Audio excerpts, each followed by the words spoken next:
The Dores are back home after a successful road trip in which they won all three of their contests. It's a date between the Hyannis Harbor Hawks and the Falmouth Commodores. Hi, everybody. Thank you so much for joining us on today's edition of Opening the Door alongside Trey, Redfield, today's play-by-play broadcaster, and Carter Bainbridge, today's color man, Logan Soforenko. I'll be handling field reporter duties. And Trey, let's jump right into things. Last night, for the second night in a row, we saw the Commodores defeat an Eastern Division opponent by a score of 6-5. Yeah, yet again, we're jumping right into things, all right. Second straight 6-5 win, like I mentioned, this time coming against the Harwich Mariners at White House Field. The Dores only going there twice this season, going the second time around and getting a W, and it was a good one. Falmouth put up a 5 spot in the top of the fourth inning, thanks to 4 errors put up by Harwich all game. The Commodores erupted. There was also a Jace Borfin home run. Good win for the Dores, 4-0-1 in their last 5 games. And that will definitely play. And Carter, right now, we're in a tight division race. We got 10 games left. The Dores currently lead the Wareham Gatemen by 5 points, but this could get a little interesting as the Dores play the Bourne Braves tomorrow. Well, the Dores are hot, and the Wareham Gatemen, currently in last by 5 points, are not. And that's been the story over the past 5 games or so. The Gatemen have won only 1 of their last 10 games. That's why they're now in last. And the Commodores are in 4th place, which matters quite a bit because the top 4 teams in each division make the playoffs this year. We're back to normal in that regard. The Bourne Braves are in 3rd place in the West. They're up on the Dores by 3 points today. And so far this season, that series between the Dores and Braves has been pretty much a toss-up. There's a couple more games between those two teams, but with just over 10 games remaining in the season, Falmouth is within striking distance of 3rd place. Meanwhile, the Hyannis Harbor Hawks just grabbed a hold of 1st place for the first time this season. And Carter talked about it, Trey, the Hyannis Harbor Hawks grabbing 1st place, but you talk about the way the Hyannis Harbor Hawks have played this year, the new culture, first-year manager Eric Beatty. The Harbor Hawks got a lot on the line for them the remainder of the season because they want the playoffs in the Western Division, at least, to go through McKeon Park. Yeah, I mean, and if it goes through McKeon Park, the Commodores are in some trouble. I've been saying it to you guys for the past week now, where I think Falmouth has the best chance of advancing if it plays to it. But Hyannis has been a very tough game against Falmouth this season. Just 1 win for the Commodores, and it was because of a 5-out save from Levi Wells. It was a close one. You're not always going to get those close games, and they're not always going to go in your favor. So it's really important for the Commodores to show their ground today because the Harbor Hawks, they're pretty darn good. And in what was a championship preview, in my opinion, in Hartford, Connecticut, they destroyed the YD Red Sox by a score of 9-3. That, of course, was at Dunkin' Donuts Park, which is the home of the AA Colorado Rockies affiliate, the Hartford Yard Goats. And big stakes for the Hyannis Harbor Hawks because 1-3 the Dores are against the Hawks this year, and that one win was that 3-2 victory in which Levi Wells notched the save. But, Carter, today the Dores are going to have Chase Jeter on the mound, and he's been pretty good in a starter's capacity, but a lot of goose eggs in his categories. He has. Chase Jeter probably has a pretty good contention that this year that he could have been an all-star snub. He made it last summer with the Dores. So far this year, a 1.62 ERA. His last 3 appearances have been starts. He started the summer in the bullpen, but over his last 3 times on the hill to start games, 4 innings in each of them, 12 innings combined, only 1 earned run across those 3 games. So if you're the Dores, you feel pretty good with this left-hander on the mound today. He's going to keep him in position to win. Chase Jeter works fast, and he likes working down in the zone, so he's going to be attacking batters. And Trey, the Hyannis Harbor Hawks are going to send a starting pitcher in which he's seen the Falmouth Commodores at this field this season. Yeah, and he was pretty darn good. Jackson Baumeister, last time he pitched against the Dores was on June 29th, where he had 4 scoreless innings. So both of these pitchers coming in with an 0-1 record, and with Jeter, that loss came against the Hyannis Harbor Hawks. So should be a really good matchup today. It's going to be the lefty Jeter going against the righty Baumeister. Should be a lot of fun, partner. The Dores and the Hyannis Harbor Hawks at 6 p.m. Big tilt coming up. But, Carter, we key into Carter's keys for the day. What do the Dores got to do to get a pretty big victory? We feel like we said this like 5 times where it's the biggest matchup of the season. The Dores have some cushion with that 5-point lead, but what are the keys for today?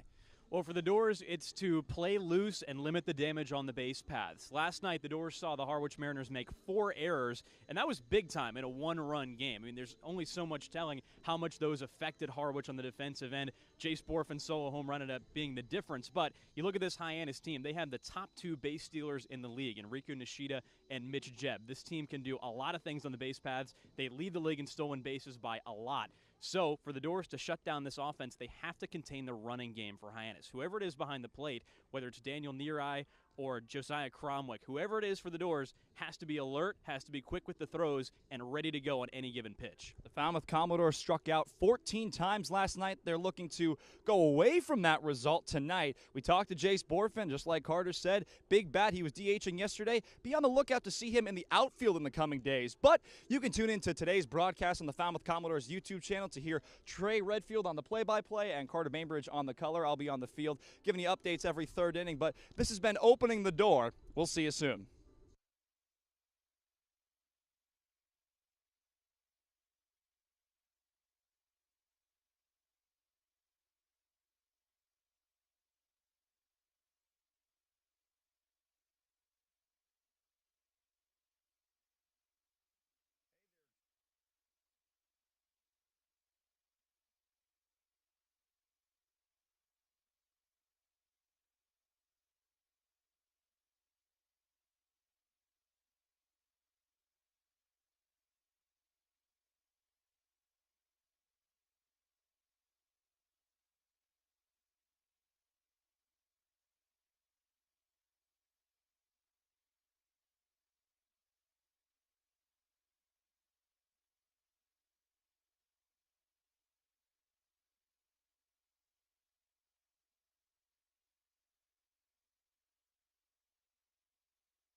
Ladies and gentlemen, boys and girls, welcome to Gulf Floor Field for tonight's matchup between the Hyannis Harbor Hawks and the Falmouth Commodores.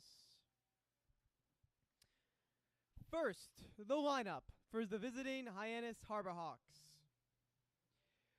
Leading off, the shortstop from Michigan State, number 38, Mitch Jebb. Batting second, the designated hitter from Northeastern, number 42, Mike Sirota. Batting third, the center fielder from Louisiana Tech, number 32, Cole McConnell.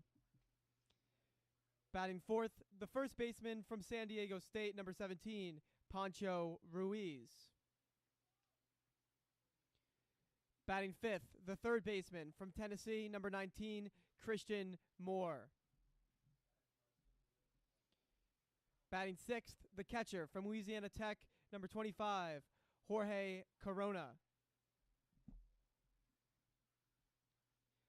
Batting seventh, the right fielder from Louisiana Tech, number 26, Philip Matulia. Batting eighth, the left fielder from Michigan, number 34, Tito Flores.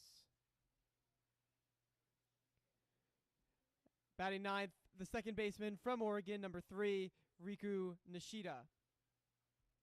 And on the mound tonight for the Harbor Hawks, from Florida State, number 33, Jackson Baumeister.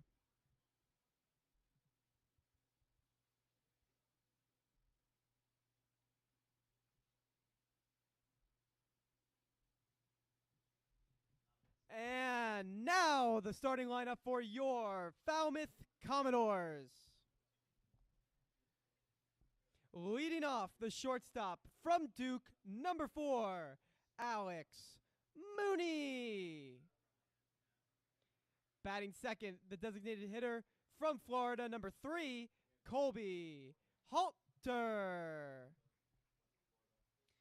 Batting third, the second baseman from Arkansas, number 10, Peyton Stovall. Batting fourth, the left fielder from Arkansas, number 9, Chase Borfin. Batting fifth, the right fielder from South Florida, number 16, Drew Brutcher. Batting sixth, the catcher from Oregon, number 12, Josiah Cromwick. Batting seventh, the first baseman from Georgia, number 25, Corey Collins. Batting eighth, the third baseman from Oklahoma, number 21, Jackson Nicholas. Batting ninth, the center fielder from Texas A&M, number 2, Travis Chestnut. And on the mound tonight from Bryant, number 22, Chase Jita. The umpires tonight, at first base is Mark Frutato, at third is Mark Lima, and behind the plate is John Patulia. The bat boys are Tyler Calderwood and Hunter Mayo.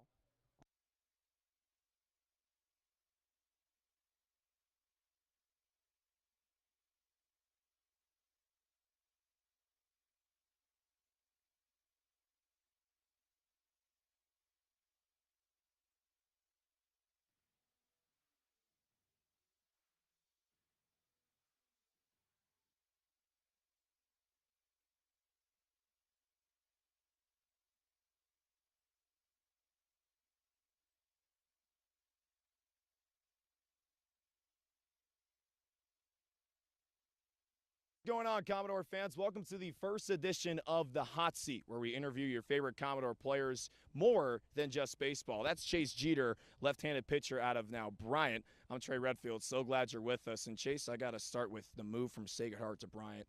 Why was that? So I'm going into my grad year, and Bryant has typically been one of the better teams in the Northeast for a while.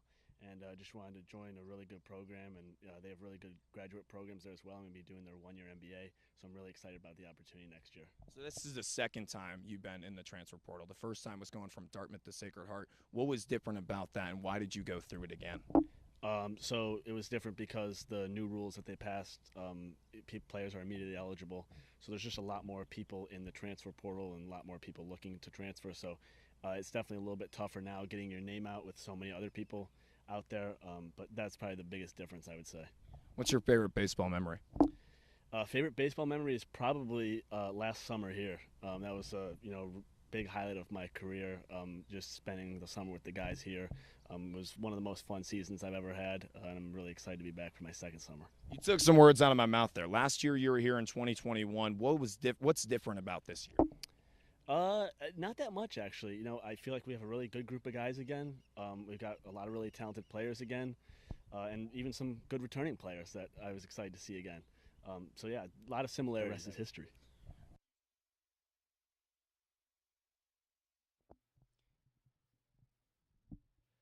Throwing out the first pitch tonight will be Anne-Marie Kuna.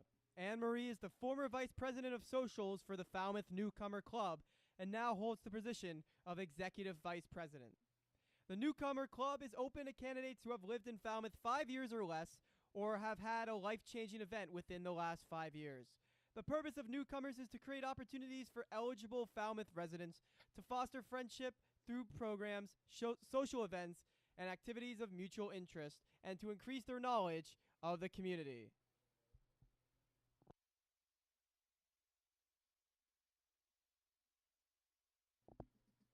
All right, let's see it, Anne-Marie.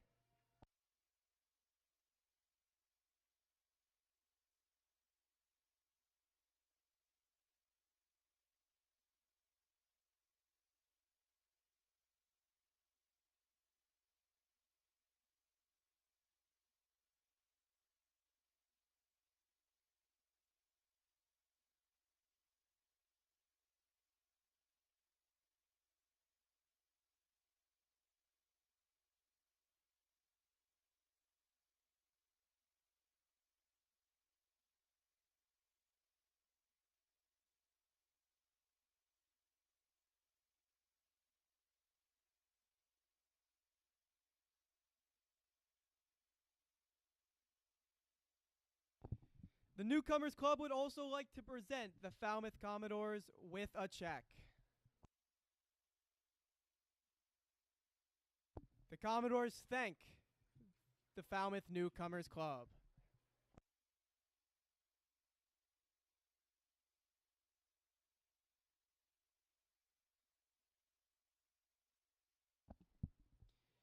Performing the national anthem tonight is the Grace Memorial Chapel Children's Choir.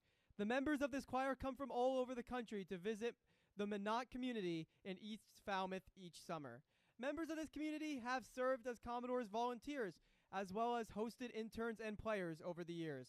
Pat's Loft in the press box is named after longtime volunteer Pat Loftus, whose family lives in Minot. The choir sings Sunday evenings at Grace Memorial Chapel. Please rise and remove your caps for the performance of our national anthem.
The Falmouth Commodores are back home for the first time since last Saturday, but a tall task awaits, taking on the Hyannis Harbor Hawks, the Kings of the Western Division. Hello and welcome to Arnie Allen Diamond at Gov Fuller Field, along with Carter Bainbridge. I'm Trey Redfield. Logan Soforenko, our field reporter tonight, and we're so glad to have you with us for the Dores and Hawks. Carter, the Dores are hot right now, looking for their first 4-game winning streak of the season, but the Hawks, pretty hot too. And the Dores are 4-0-1 in their last 5 games, but they now have to play a Hyannis Harbor Hawks squad that was last placed a year ago, now sitting in first place in the Western Division. They only recently took that spot away from the Katuitt Kettleers, who have been there all year long. So for the Dores, who are clinging onto that spot in 4th place, they're looking for a win not only over a division rival today, but a team that has been playing some of the best baseball in Cape Cod League as of late. Yeah, the Harbor Hawks, not too shabby this season, have the most points in either division with 42. They grabbed a win against the YD Red Sox over in Hartford, Connecticut at Dunkin' Donuts Park yesterday. But for more about Hyannis, we send it down to our field reporter, Logan Soforenko. Logan. Thanks, Trey. The Falmouth Commodores are hot. 5 wins, no losses, and a tie in their last 6 contests. The Hyannis Harbor Hawks, on the other hand, might be one of the biggest surprises on the 2022 Cape season. The Harbor Hawks were in Hartford, Connecticut at Dunkin' Donuts Field, taking on the YD Red Sox in a battle of 2 first-place teams in their respective divisions on Cape Cod. The Harbor Hawks defeat the Red Sox by a score of 9-3, and that means Hyannis is now the best team on Cape Cod statistically, with 18 wins, 10 losses, and 6 ties. So the Commodores are hot. Hyannis has been playing some great baseball. Something has got to give in a big Western Division matchup today. Guys? Logan, thanks so much. It certainly is a big matchup as both teams await to take the field. One of them at the plate, obviously. The Dores waiting to get onto the field. But tonight, Carter, it's Chase Jeter going on the mound. It's not Friday. Normally he does the Friday starting, but Jeter getting his 4th straight start, one every week. And this is a guy we talked about in the pregame show, because if you just look at his numbers, you could make the argument that this was an all-star snub for the Dores. They had 5 on the team, but Jeter not one of them. A 1.62 ERA in 6 games, half of them starts across 16 2/3 innings. But you look at what he's done lately, 3 straight starts after 3 appearances to begin the summer out of the bullpen, 12 combined innings pitched, 2 runs, only 1 of them earned. So he scatters hits but doesn't give up a lot of runs, a lot of bending but not breaking for Jeter. And this is an ideal candidate for the Dores to put on the mound against a team as hot and as solid as the Hyannis Harbor Hawks at the plate. Jeter was a guy that bended a little bit in that Hyannis game on July 8th. He gave up 2 runs, just 1 of them earned. The runs coming for the Harbor Hawks in that game late. And the Dores only have 1 win against Hyannis this season. That came the last time these two played in McKeon Park. It was a 3-2 win for Falmouth. Levi Wells coming in, getting the 5-out save. But Jeter taking on the Hawks, and this is the Hyannis lineup. It starts with Mitch Jebb, who's playing shortstop tonight. Mike Sirota is hitting second. In the 3 spot is Cole McConnell. And there's Pacho Ruiz, who normally we see behind the plate, but he's at first base. As you go down and look at this lineup, Carter, it's nothing really too different. Riku Nishida in his typical spot, but this lineup not too shabby. One of the best hitting teams on Cape Cod right now. Definitely not, and Hyannis has some all-stars in this lineup today. Jebb, Nishida, McConnell, Flores down there in the number 8 spot as well. So this is a team that can put up runs. The Hawks enter the day as the highest-scoring team on Cape Cod, 2nd in hits, 1st in stolen bases. They play a brand of baseball that has been very tough for teams to deal with around the league. They're aggressive on the base paths. They make a lot of contact. And the 2 guys you have to keep your eye on in that lineup are in the number 1 and the number 9 spots. Because if you let them get going, that being Mitch Jebb hitting leadoff and Riku Nishida in the number 9 spot, they're going to wreak havoc on the base paths. They're number 1 and 2, respectively, in the league in stolen bases. Nishida has 21. Jebb has 16. So the Dores have already been acquainted with this Hyannis squad. They know what type of ball they play. It's up to Jeter and Josiah Cromwick behind the plate today for Falmouth to slow this offense down. And if you're Jeter, you don't want to walk too many guys. I mean, Falmouth and Hyannis are at the top of the league in base on balls this season. If you walk Jebb and Nishida, the guys that you were talking about, look out. They're going to be flying on the base paths. So here's Mitch Jebb, the shortstop out of Michigan State, and he has had a great season. We mentioned the stolen bases. He's up there in the batting average category as well. Jeb is in the top 5 in the league, hitting .315. That's good enough for 4th place.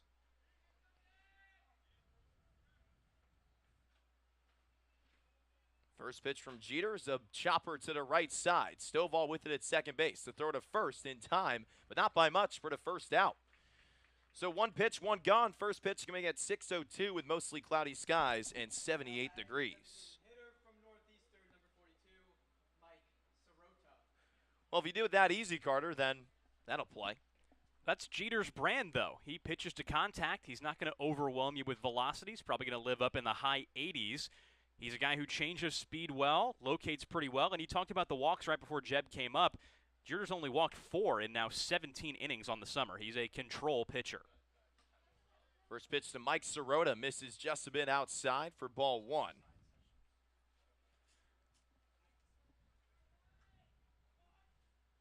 Jeter working very quickly like how we talked about in opening the door, misses on the outer half again.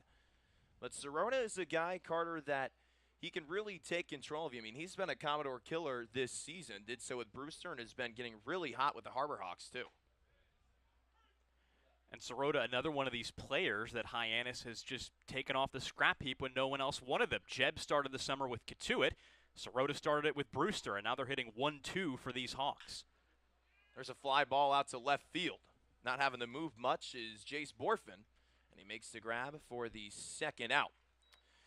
As we show you the Falmouth defense, you just saw Borfin out there in left field. He's joined alongside Travis Cheston and Drew Brutcher. But a couple of changes tonight, Carter. Corey Collins at first base, Jackson Nicholas over at third, because Colby Halter is getting the night off in the field. We'll see him in the batting lineup, but not your usual defense for Falmouth tonight. Yeah, the usual guys at the infield corners are the ones that catch your eye. Halter usually at third base is DHing tonight, and Jacob Walsh starts the day off. First pitch to Cole McConnell is above the knees for strike 1. McConnell is an all-star game starter coming up this Saturday in Wareham. He's having a good season coming out of Louisiana Tech, where he hit over .350 as he swings at the 0-1. Another one to Stovall, this one a little bit more on the ground, and that closes out the top of the first. It's easy as 1-2-3 for Chase Jeter as we go into the bottom half. Scoreless, Mooney, Halter, and Stovall 2 up. Hey there, Commodore fans. Thanks for joining us and cheering on your Falmouth Commodores. Want to take a break from the action? Come make a visit to the merchandise booth. Check us out behind home plate. We have a bunch of new designs for you to purchase, from hats to shirts, jerseys, crew necks, wine glasses, and even baby bibs. You think of it, we probably have it. From youth sizes to even adult double XLs. We have everything you need for family and friends. Be sure to come say hello and get a piece of Falmouth merch. Make a trip before we close up shop in the 9th inning. See you soon, and roll Dores.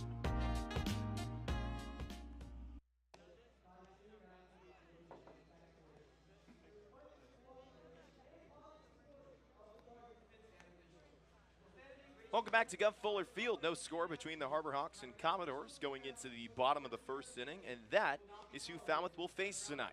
Jackson Baumeister, right-handed pitcher out of Florida State, who this season on Cape Cod has 17 innings pitched, striking out 25, giving up 7 earned runs, allowing 13 hits. Carter, this is a guy who mowed down the Dores in 4 innings pitched back on June 29th, so he knows Falmouth pretty well. And the numbers for Baumeister this summer are good, but still a little bit misleading. He had an awful first start back on June 16th when he faced 6 batters, got none of them out, and allowed 4 earned runs. Since then, all he's done is pitch in 4 starts, one of them against the Commodores back on June 29th when he went 4 scoreless, hitless innings in that game. The Dores didn't get a lot going offensively in that one and eventually fell 5-1. Baumeister out of Florida State. It's been a solid arm for this Hyannis team. Got a lot of guys on the mound who have done that near the middle of the pack in pitching, but playing better lately. So it all starts with Alex Mooney for the Commodores, like it has been all season. Shortstop out of Duke that got a utility spot for the All-Star game on Saturday. As he steps into the right-handed batter's box, trying to get this Commodore explosion going early. We saw it come in the top of the fourth last night at White House Field in Harwich, where Falmouth put up 5 in the top half of the fourth.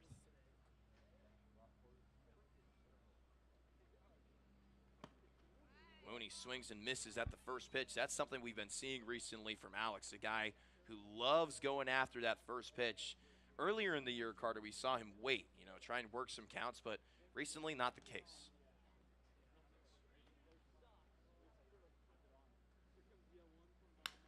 He swings at the 0-1 inside. Jeb has it at short, throws it on the run the first, and Mooney is out. That was close over there at first base, a bang play. There's one gone in the bottom of the first. Well, aggressiveness is Mooney's brand, and swung at both pitches there as you take a look at the Falmouth lineup. Yeah, Colby Halter coming up to the plate. You can see the number 3 next to him. That's a little odd. It's because he left his number 7 jersey at home. He's a designated hitter. A couple of Razorbacks 3 and 4, but Carter, a little bit different this time around. Corey Collins in the lineup, in for Jacob Walsh. Jackson Nicholas there as well. Some changes, not your usual 9 tonight. First pitch to Halter. Popped foul to the left side. It's 0-1. Yeah, those infield corners are not the usual suspects. Nicholas has been a little shaky over there at third base this year, and this is only Corey Collins' second game at first base, his first since the YD doubleheader back in June. So Jacob Walsh with a day off. Possible to give him a break at the plate, hitting just 158 over his last 10 games. Halter looks at strike 1, a breaking ball that goes right down the middle. So quickly, it's 0-2 on Colby, who's hitting .290 this season. Going into last night against Harwich, his batting average was over 300. But yesterday, Halter went 0 for 5 with 3 strikeouts. He pops up the 0-2 on the left side. Charging in is the left fielder Flores, who makes the grab for the second out. So we now bring you the Hyannis defense. Tito Flores getting that fly out in left field, but something a little bit different with Falmouth, Carter. This is the usual D for Hyannis mainly. Pacho Ruiz is over at first base. He's normally behind the plate, but other than the catcher and first base situation, nothing too crazy. Yeah, Hyannis had a couple guys who could play catcher leave this team, Justin Janis and Jacob Campbell. So the Harbor Hawks had to reset. It's Jorge Corona, the one that's behind the plate tonight. And at the dish for the Dores, ahead 1-0 is Peyton Stovall, second baseman out of Arkansas, a place where he only played second base twice for the Razorbacks. Mainly, he was their first baseman. As it's now 2-0 on Peyton. Stovall yesterday struck out, and that's something you don't think is too odd of a stat, but knowing how many times Stovall struck out this season, it's not. That was the 3rd time that Peyton has gone down with a K. As he bounces the 2-0 to the left side. Jeb with it again on the hop. Throws it to first to close out the first inning. Still no score here in Falmouth. 4-5-6 due up for Hyannis, Ruiz, Moore, and Corona when we come back. And can you draw your college logo? Nice. There we go. I can That's see actually it. good. That's I can actually see really it. good. Oh my goodness, so bad. That's good. That's pretty good. That is good. I love how flames go.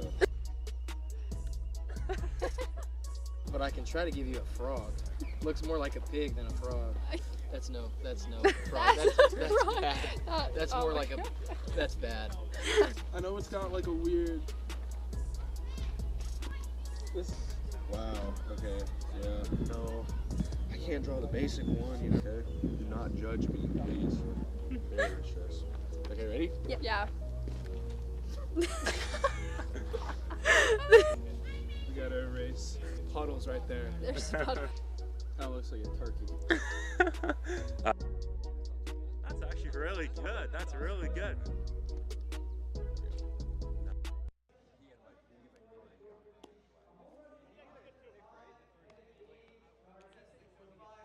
No score between the Harbor Hawks and Commodores heading into the top of the second inning. And just a reminder, Commodore fans, you can follow us on social media. Find us on our YouTube right here at Falmouth Commodores. We also have an Instagram and Twitter at Fal Commodores. Pretty bougie as well. We have our TikTok at Falmouth Commodores. You can find us on Facebook, Pretty simple. Just type in Falmouth Commodores, and we are there. So social media all over the place for Falmouth, and they're trying to keep it at a 0-0 tie between Hyannis. Chase Jeter on the mound for his second inning of work, and last time Carter went down 1-2-3 against this Hyannis order, but now the heart of the order coming up.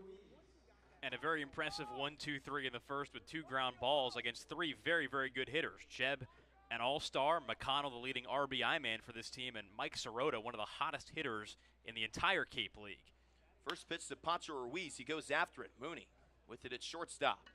Goes over to first to Collins for the first out. So just like the top half of the first, 1 pitch, 1 gone. And 3 of the 4 outs so far have been ground balls to the middle infield.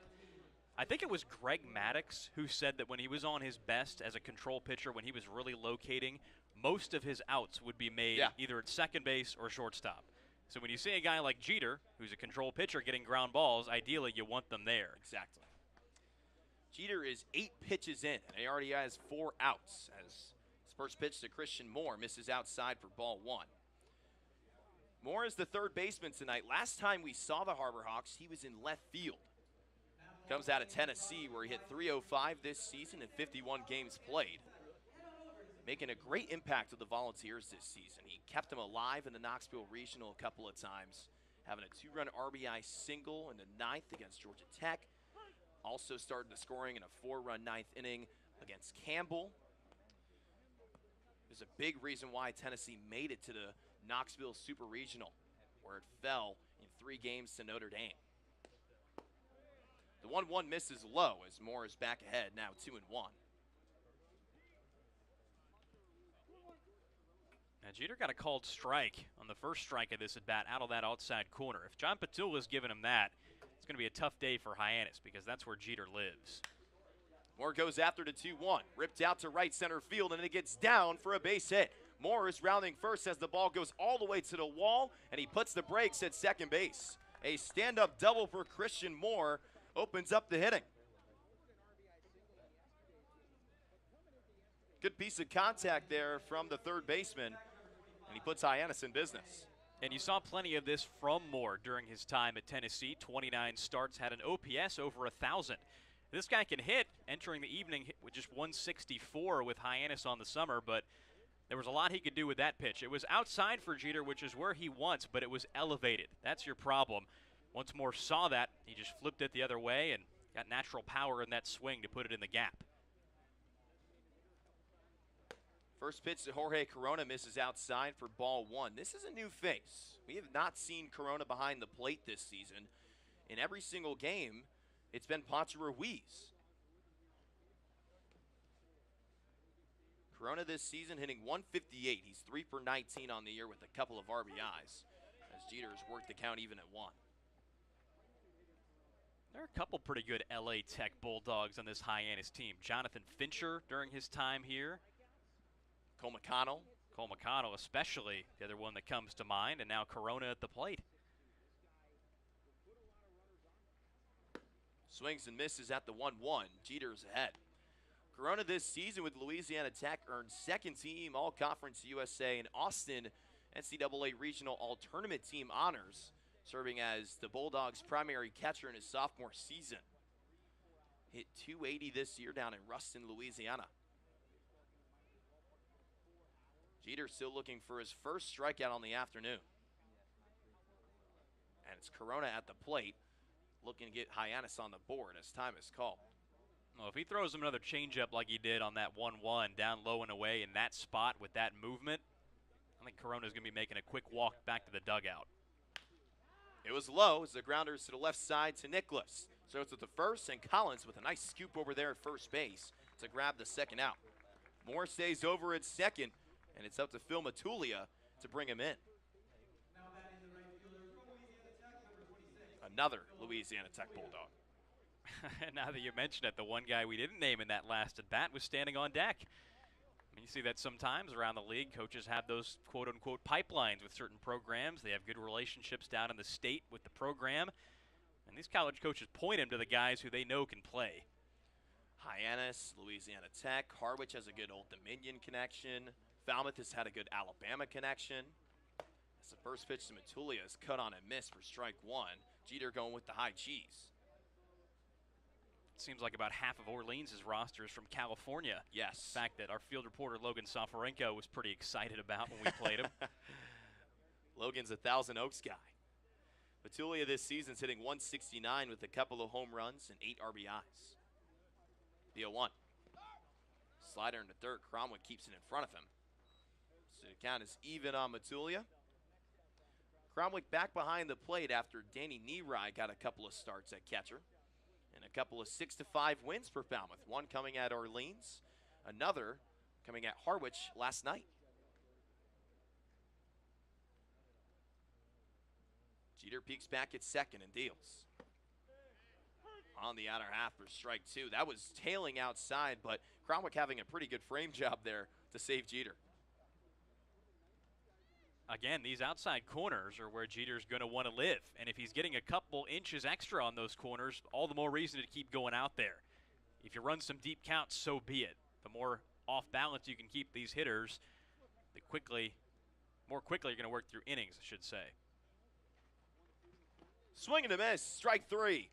Cromwell picks it up, throws to the first to complete the K. Jeter's first on the afternoon. And he gets out of a jam as well, stranding more at second. Borfin, Brutcher, and Cromwell due up when we come back. Want a house of Falmouth Commodore? Be sure to sign up to become a host family today. Hosting a Cape League player can be very rewarding. Players connect and bond with the families, often forming lifelong relationships. Please remember that every Commodores player is bound and governed by NCAA rules and regulations. In order to maintain their collegiate athletic ability, host families receive a weekly allowance from the Falmouth Commodores to help cover player expenses. Host families are not required to provide transportation to players. The Falmouth Commodores are very grateful to the wonderful families that host our players each and every year. If you are interested in hosting a Falmouth Commodores player for the summer, contact our housing coordinator Lisa Smuda at lisatz143@comcast.net. For more information, visit our website at falmouthcommodores.com. Thank you for supporting our players, and roll Dores.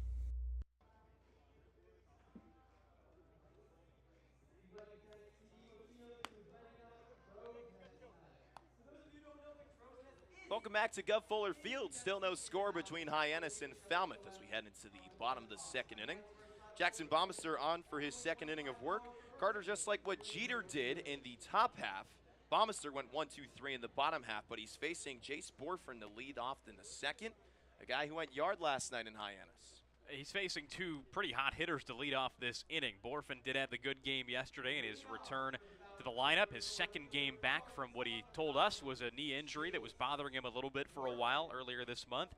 And then Drew Brutcher, can't sleep on him, hitting fifth tonight and moving up from his usual sixth spot. He has been swinging the bat great over the last 10 games, a .364 average for Drew.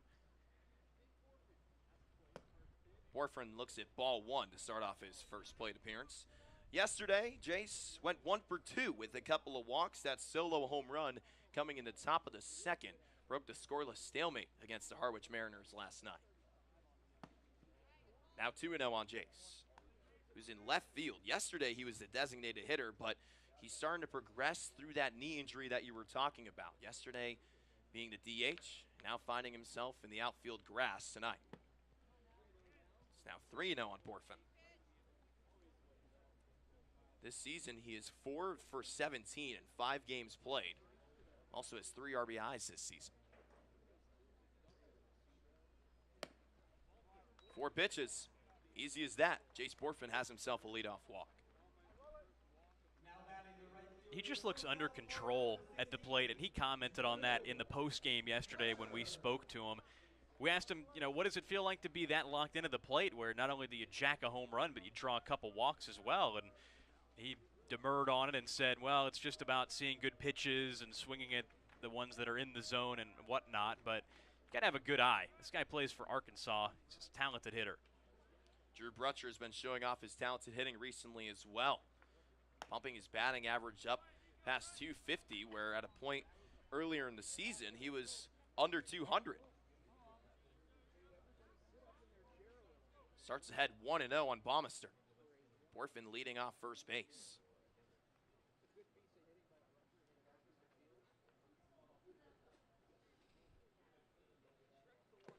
Nasty curveball from Baumeister that finds the inner half. The count is even at 1. Now the book on Baumeister is fastball, low 90s, tops out at 95 with a high 70s curveball that, if you're looking at him from the scout's view underneath us, it's been described as an 11-5 curveball, not 12-6. Borfin goes. Brutcher swings and misses at the 1-1, and getting in safely is Borfin. That's Jace's second stolen base on the season, and one hit from Drew into the outfield can make this a 1-0 Dores lead. I guess that knee feels all right. Now 2 for 2 in that category on the summer. Actually called that a strike, so it's 1-2.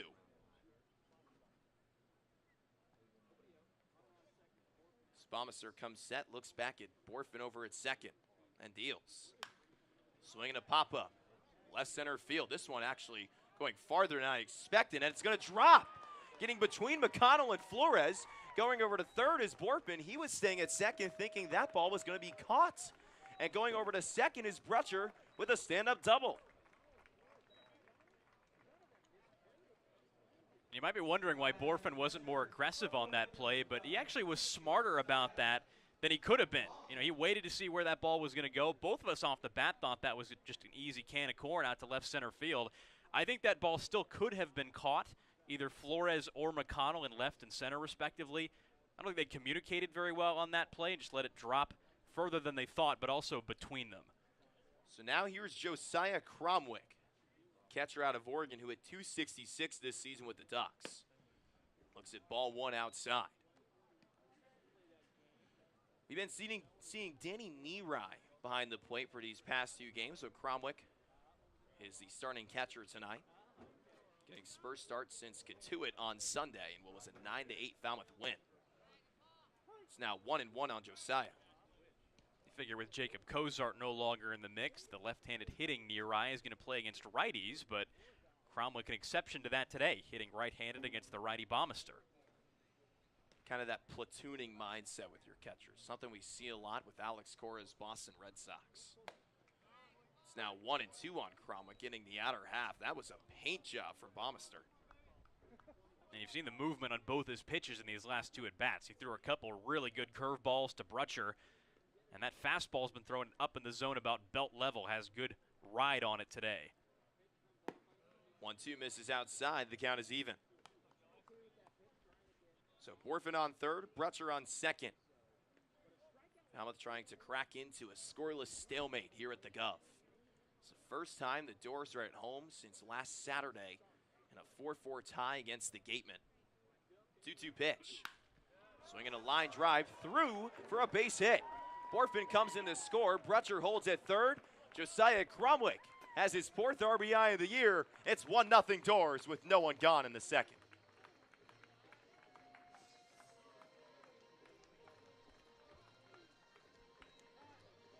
That ball hit so hard that I don't even think Brutcher saw it immediately from second base. He was just standing there as it went into center field.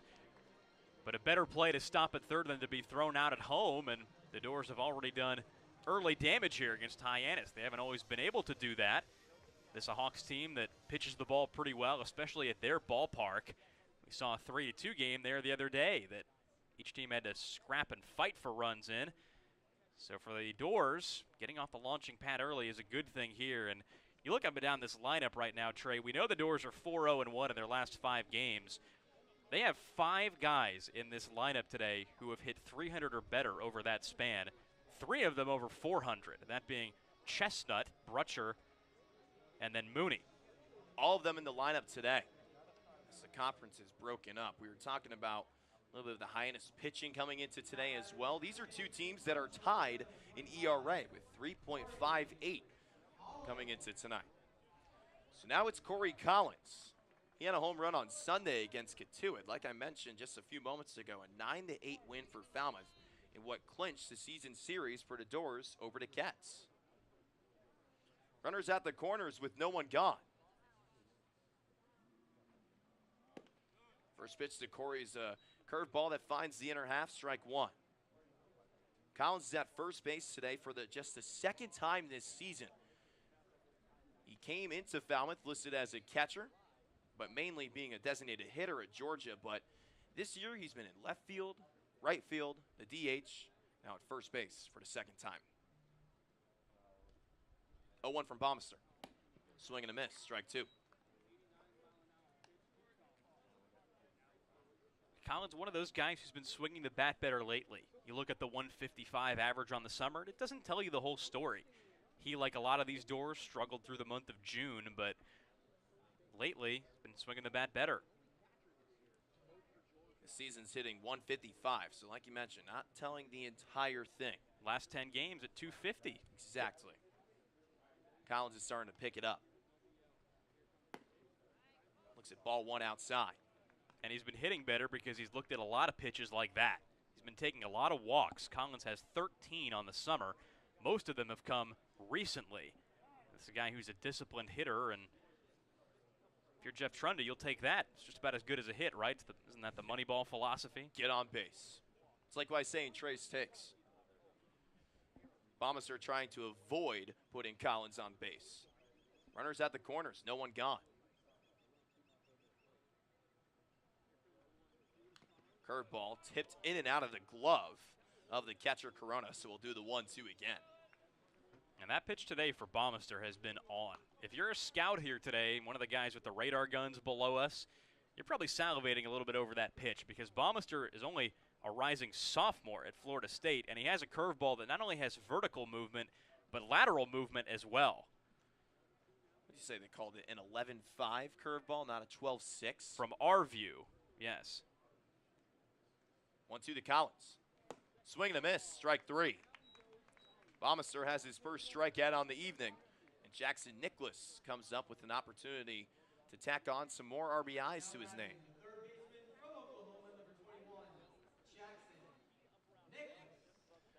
Nicholas only has one RBI this season and just one hit as well.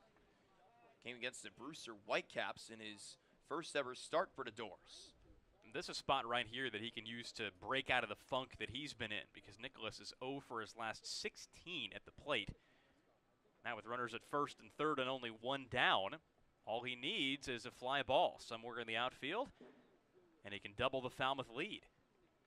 You may be thinking maybe asking yourself, where's Jorge Corona? He's actually in the third base dugout right now fixing a strap. Actually, is he getting a new belt? Yeah, he's getting a new belt.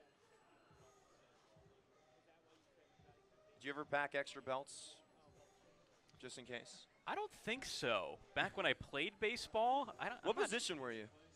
I played around the diamond, as you would expect from that age group. My career ended after middle school. Yeah. So I played some third, played some first, You're on the hot corner? played some outfield. They were trying to teach me how to catch near the end. Oh, no. But as you see, I wasn't trying to break my belts and squat all day. Yeah. So I knew that was pretty much the end of the line. You couldn't pay me money to go behind the plate when I played, man. Not fun. First pitch to Nicholas, inside, ball one. Corona keeps it in front of him and not breaking a belt this time. Nicholas is at third base. We've seen him there along with second this season.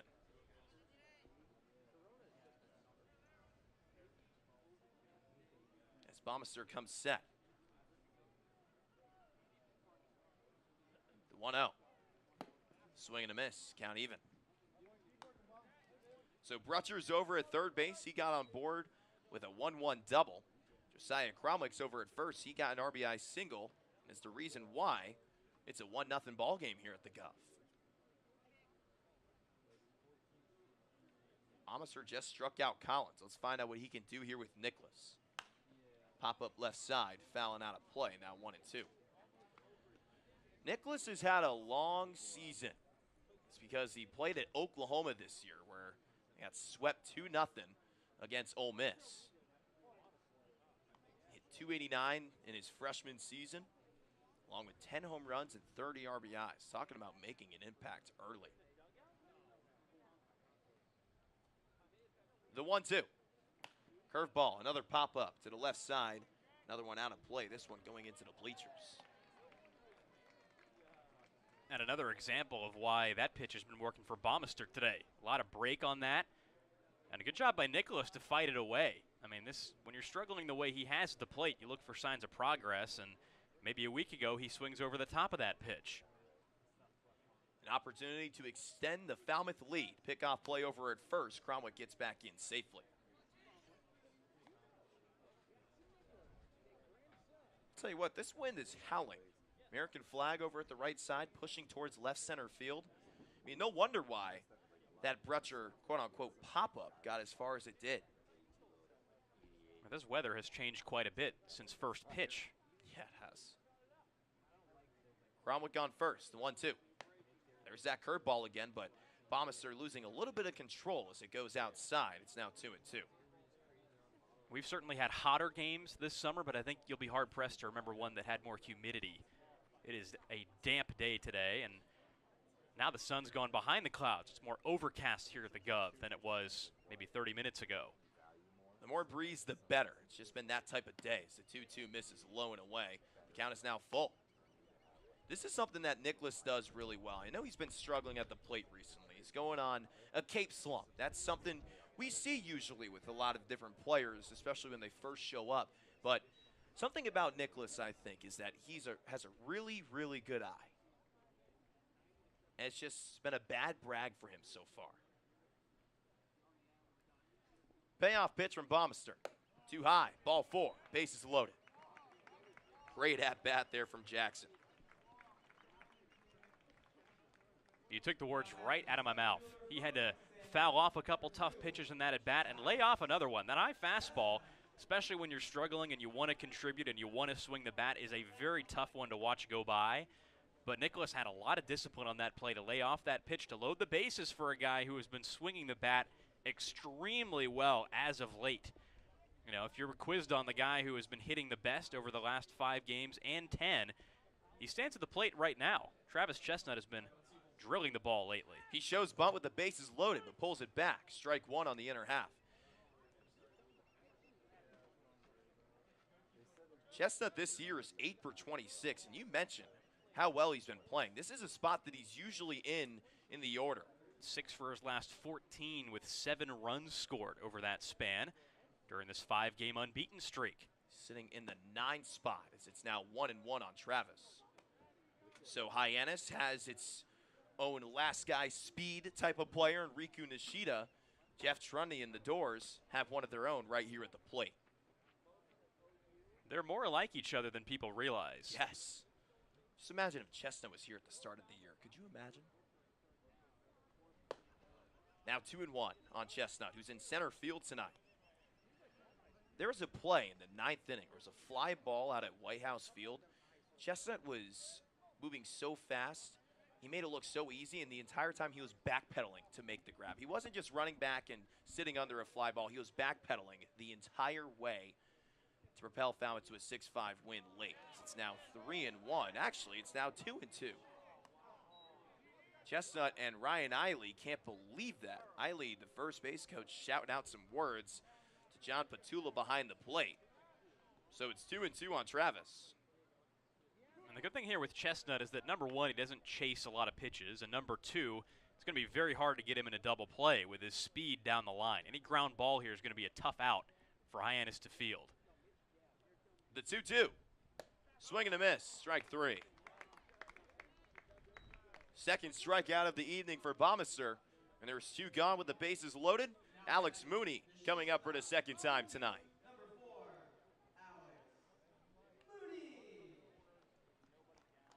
Two big strikeouts here for Baumeister when he's needed them.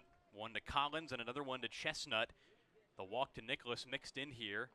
But now his biggest test might be the one standing at the plate right now, Alex Mooney, who has been ripping the ball lately, and you get the feeling just by talking to him that he definitely likes coming up in spots like this.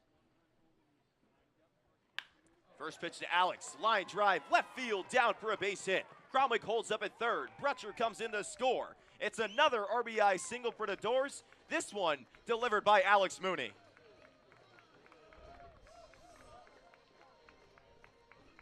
Two trips to the plate, and both times first pitch swinging, but this time it worked out for Mooney. RBI single. We've talked about his numbers in the last 10 games and this month and whatever else, but at the end of the day, this guy is an all-star hitter on the Cape, and he has deservedly received that honor this summer. He's been in the lineup since day one for these Dores and has come through in a lot of clutch situations. This is just the latest one against the division-leading Hawks. You want an early lead on this, guys, if you can take it. So Mooney an all-star, so is this guy, Colby Halter. He's starting at third base on Saturday over in Wareham for the Western Division. Comes up in a prime opportunity to blow this one open. 1-0 on Halter, who flew out to left field on an 0-2 count in the first. So now it's Cromwick on third. Nicholas is over at second, and Mooney is at first. Halter wearing an unusual number, number 3, even though he dons the number 7. It's because he left his jersey at home. That happens here and there. Well, Riku Nishida today for Hyannis is wearing number 5. Yeah. That's not his normal number. He's usually number 3. We've seen that a couple times around the league. You think of David Mendham with Brewster when he came here, was wearing a random number. Yep. Did you ever forget your jersey at home when you played rec ball? No, I think I remembered that, and I usually remembered my belt. Didn't have to replace it. As best I can remember, anyway. Attaboy. There was a time where I forgot my jersey. Tears streaming down my face. I could not figure out where it was. Had to show up with just a blue shirt to make it through the game. 1-0 finds his own at the knees. Count even at 1. That curveball's been a better quality pitch for Baumeister in this inning than his fastball, which he's been trying to get down, but he's been leaving high a lot, just overthrowing a bit. He walked Nicholas on a high fastball, got Chestnut to chase one for a strikeout, but when he's been coming into the zone, it's been hit. Halter chases at a ball in the dirt. It's now 1-2 on the designated hitter. Halter not usually in that spot, getting the off day in the field. Yesterday he was at third base, a spot where he has been for most of the season. We've seen him a lot at second base too. But for the first time in a while, Halter is the DH. He pops up the 1-2 to the left side, fouling out of play. So Hyannis sitting at the top of the Western Division with 42 points. Falmouth in fourth with 33, a 5-point lead in front of Wareham, who's sitting in the doghouse, 5th place in the division. But if the Dores can keep it going, they could find their way up to third, just 3 points behind the Bravos. Do the 1-2 again.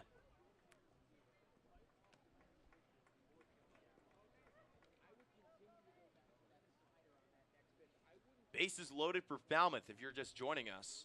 Has itself a 2-0 lead over Hyannis. Those 2 runs that you see on your screen coming in this bottom half of the second. The 1-2 from Baumeister. Up the middle. Will this one get through? No, it won't. Jeb has it. Throws it. He doesn't have a play. It's an RBI infield single for Colby Halter, and Falmouth extends its lead to 3.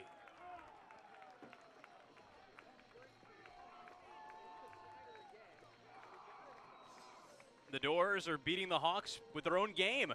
We've seen a lot of types of those hits for the Hawks beaten out for singles this season. They're a team with a lot of speed.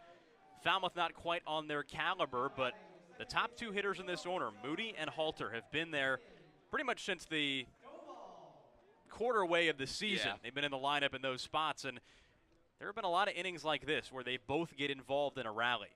This is the 9th guy up to the plate in this bottom half. Peyton Stovall. He goes after the first pitch. Sent out to left field. Flores is going back all the way to the wall, and he makes the grab. Trying to battle the win, but he wins that battle, but not before Falmouth puts up a 3 spot in the bottom of the second inning. Top of the third coming up after this. Hey Commodores fans, sharpen your baseball skills with some of America's finest players from the best college programs in the country. Clinic attendees will have opportunities to work on hitting, base running, infield and outfield play, as well as pitching and catching. Attendees will also participate in Commodores Chat, where coaches and players discuss topics like sportsmanship, academics, teamwork, and other issues important to being an all-around player. Clinics are offered Tuesday, June 21st through Friday from 9 a.m. to 11:30 a.m. 3 separate clinics will be offered for ages 5 to 14.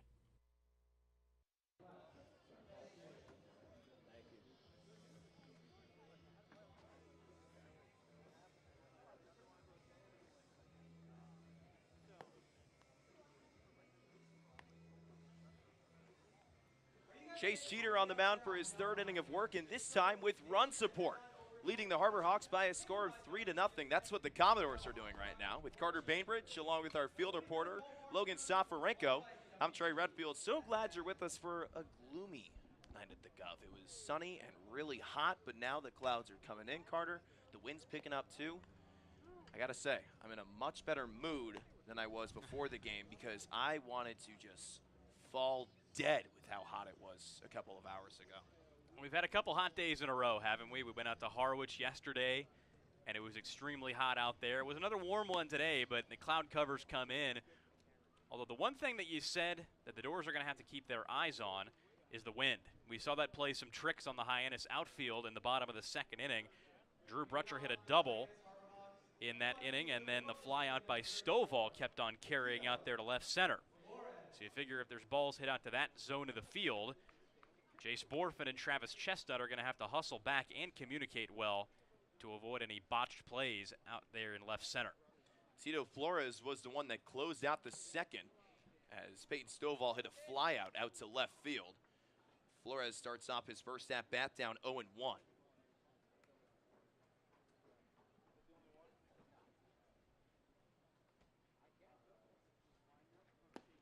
Now 0-2, Jeter with a nasty changeup there. 76 miles an hour on the gun, far slower than any pitch that Jackson Baumeister has thrown today on the Hyannis side, but that's exactly where Jeter needs to live. Keep himself under control and just spot his pitches. And 3 strikes, 3 pitches. We've been saying a lot of 1 pitch, 1 gone. How about 3 strikes, 3 pitches, and a K for Jeter? Beautiful sequence to Flores. Had him reaching at a pitch down and away for strike 2. Flores probably thinking that Jeter was going to waste a pitch on 0-2, but no, he came right in on the inside corner with a well-located fastball, and Flores was not looking for that. All right, ladies and gents, if you've never seen this guy at the plate, you're about to be in for a treat. This is one of the funnest guys to watch on Cape Cod and Riku Nishida, and he swings and misses at strike 1, dancing like Peyton Manning did in the pocket back in his day in the NFL in that batter's box. He's got a lengthy routine, a lot of things he does, and it seems like everybody who watches him talks about something different. That one just misses low, and the count is even at 1. He's got a lot of body English that he uses in the batter's box. Some of it reminds me of Derek Jeter. A lot of it reminds me of Ichiro Suzuki. Natural comparison that this guy's going to get with his style of play. He's hitting .272 this season as he sends this one over the middle. Mooney to first. He beats Nishida. Oh, that was close. But the rifle from Mooney over at shortstop grabs Falmouth its second out in the third. Well, Peyton Stovall hit a ground ball to short earlier in this game that a lot of us thought he beat out, and he was called out. I think Riku Nishida had a very good case to say that he probably beat that ground ball. At first glance, if there's anybody who could have done it, it was him on a high chopper over the mound. That's just his M.O. I think Nishida might have just been robbed of a base hit there. Back at the top of the order for Hyannis as it's 0-1 on Mitch Jebb. He's 0 for 1 today with a ground out to second on what was the first pitch of the game. He shows bunt, pulls it back. It's now 0-2. We talk a lot about Nishida's speed. Jebb has that as well. He came over from Gatuit because he did not get a single at-bat. Now is with Hyannis and is making a great impact. He's second in the CCBL in stolen bases. 1-2 now on Jebb. He had a great season at Michigan State as well. After a little bit of a slow freshman season, he comes back for his sophomore year with the Spartans and has a team-leading .356 batting average. So it's now 2-2. It's something he does really well, Carter. He looks at pitches. He has a great eye. He walked 38 times. That led the Spartans this year in the Big Ten. This is a tough out every single time Jebb comes to the plate. He was the hardest hitter in the Big Ten to strike out this season. Only 1 K every 13.7 at-bats. That one just a bit outside. The count is full. And how jagged a pill do you think it is to swallow for Gatuit and Mike Roberts, knowing that they had this guy in their backyard and just didn't play him? And now, looking up at Hyannis in first place, they've got to see him every day. It's got to feel good if you're Jeb, right? That one didn't feel good, though. He goes down looking. That's Jeter's third strikeout on the evening. Let's go to the bottom of the third inning. Dores up 3-0 on the Hawks. Logan Soforenko here at Fenway Park with Florida infielder Colby Halter. Colby, you just finished IO. How you feeling? Yeah, feeling good. It's awesome to be in Fenway Park. You know, it's a legendary park, so. Well, you talked about it being a great park. Specifically, you're in the oldest ballpark in America. What's it feel like, and what's it mean to you as a ball player? Yeah, you know, anytime you're in any big league ballpark, it's really cool. But obviously, this one's a little bit extra special. So I'm stoked to be here. Now, you got batting practice coming up. You thinking about what I'm thinking? You trying to hit one on the monster? I'm going to go backside over the monster for sure. That's the motto. That's backside. That's been what they've been saying. But now I got a question for you. It's a quick one. There is a street behind the monster. See if you know your Fenway history. Do you know the name of the street? Big Poppy Way. I have no idea. We got Big Poppy Way. It is Lansdowne Street. Lansdowne. There you go. Hey, Colby, thank you so much for joining us. Enjoy BP. We're going to be looking out to see if he hits one maybe in the monster or onto Lansdowne. We'll see. That has to be some crazy opposite field power, but I think he can do it. We'll see you soon.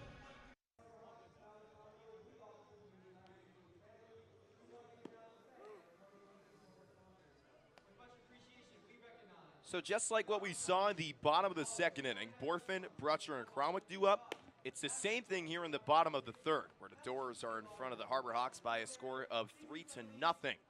All 9 hitters coming up for Falmouth in the previous bottom half, scoring all 3 of its runs in the second. So Jace Borfin coming up to the plate for the second time. Does not have an official at-bat because he had a leadoff walk on 4 pitches against that guy on the mound, Jackson Baumeister. Borfin looking to see a strike this time around. Swings at the first pitch. There it is. It's fouled to the left side and out of play. Yesterday, Borfin was the designated hitter in Harwich, and in his first at-bat, he had a solo home run to right field just under the scoreboard. He's now down 0-2.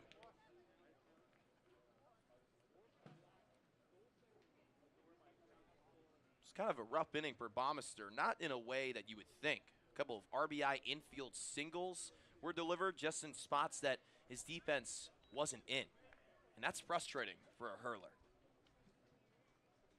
And Josiah Cromwick had a base hit up the middle. Colby Halter hit one in between short and second that ended up driving in a run. Alex Mooney with one of those as well, as it's now 2-2 on Jace. We talked about this earlier in the game, though. This is a little bit of a different defensive alignment and lineup that we're used to for Falmouth, but this is a lineup that you can like if you're a Dores fan. Up and down, you've got hot hitters and guys who have been here a long time. Goes after the 2-2, Nishida in a perfect spot.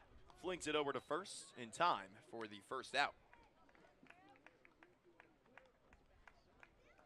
There was an open hole over there in second base. You can see where Nishida is on the right side of your screen.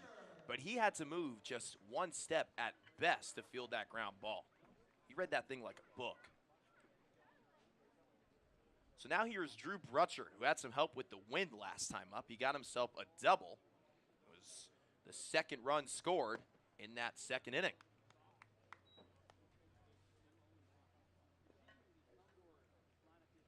Falmouth currently is 4-0-1 in its last 5 games. Trying to grab its first win against Hyannis at home this season, as Brutcher is now down 0-2. And the Dores have already scored as many runs here as they did during their last win against this Hawks team out in Hyannis. That was a fun one. Came down to the very end. Levi Wells had himself a 5-out save at McKeon Park. If the season, ended today, this would be Falmouth's first matchup in the first round of the playoffs, as Brutcher goes down swinging on 3 pitches. That's Baumeister's 3rd strikeout on the evening. 2 gone.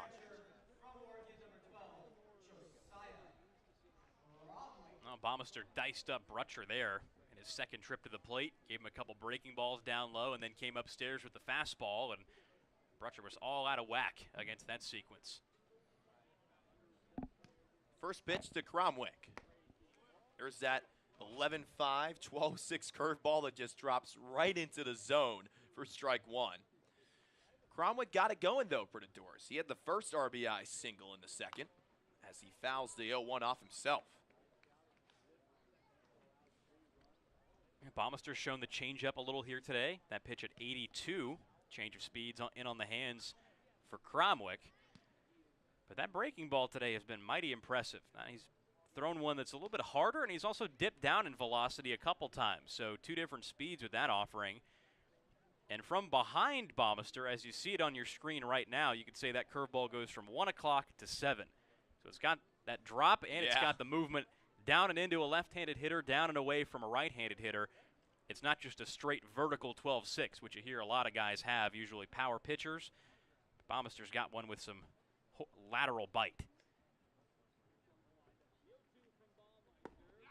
Too low, ball 1. Yeah, and you can see it on your screen. In this view that we have from our center field camera, it goes from the 1 o'clock to the 7 o'clock, like you mentioned. From a batter standpoint, it goes from 11 to 5. 1-2 to Cromwell. Nubs to the right side. I thought that was going to go foul, but instead it's an easy unassisted putout fielded by Pancho Ruiz. We're through 3 here at the Gov, and the Dores are up 3 heading into the top of the 4th. Franco here at Fenway Park with Oregon first baseman Jacob Walsh. Jacob, you just finished IO. How you feeling after your performance? Feeling pretty good. It was a lot of fun. You talked to me about the importance of your footwork and becoming the best defensive first baseman you could possibly be at Oregon. What was that like on today? It just made everything a lot easier. I just can trust my work and know that, I'll be fine. Just go have a good time. Now, you talked about yesterday with the approach at the green monster trying to go the other way. You trying to hit one out over the monster? That's still the goal. We're going backside all day today. Backside's the motto. All right, I got one question for you before I send you off. Green monster. There's a street behind it. Do you know the name of it? Oh. I do not. The answer is Lansdowne Street. Lansdowne Street. Remember that baseball fact right there. There you go. Jacob, enjoy the rest of the day. Have some fun. We'll see you for BP. All right.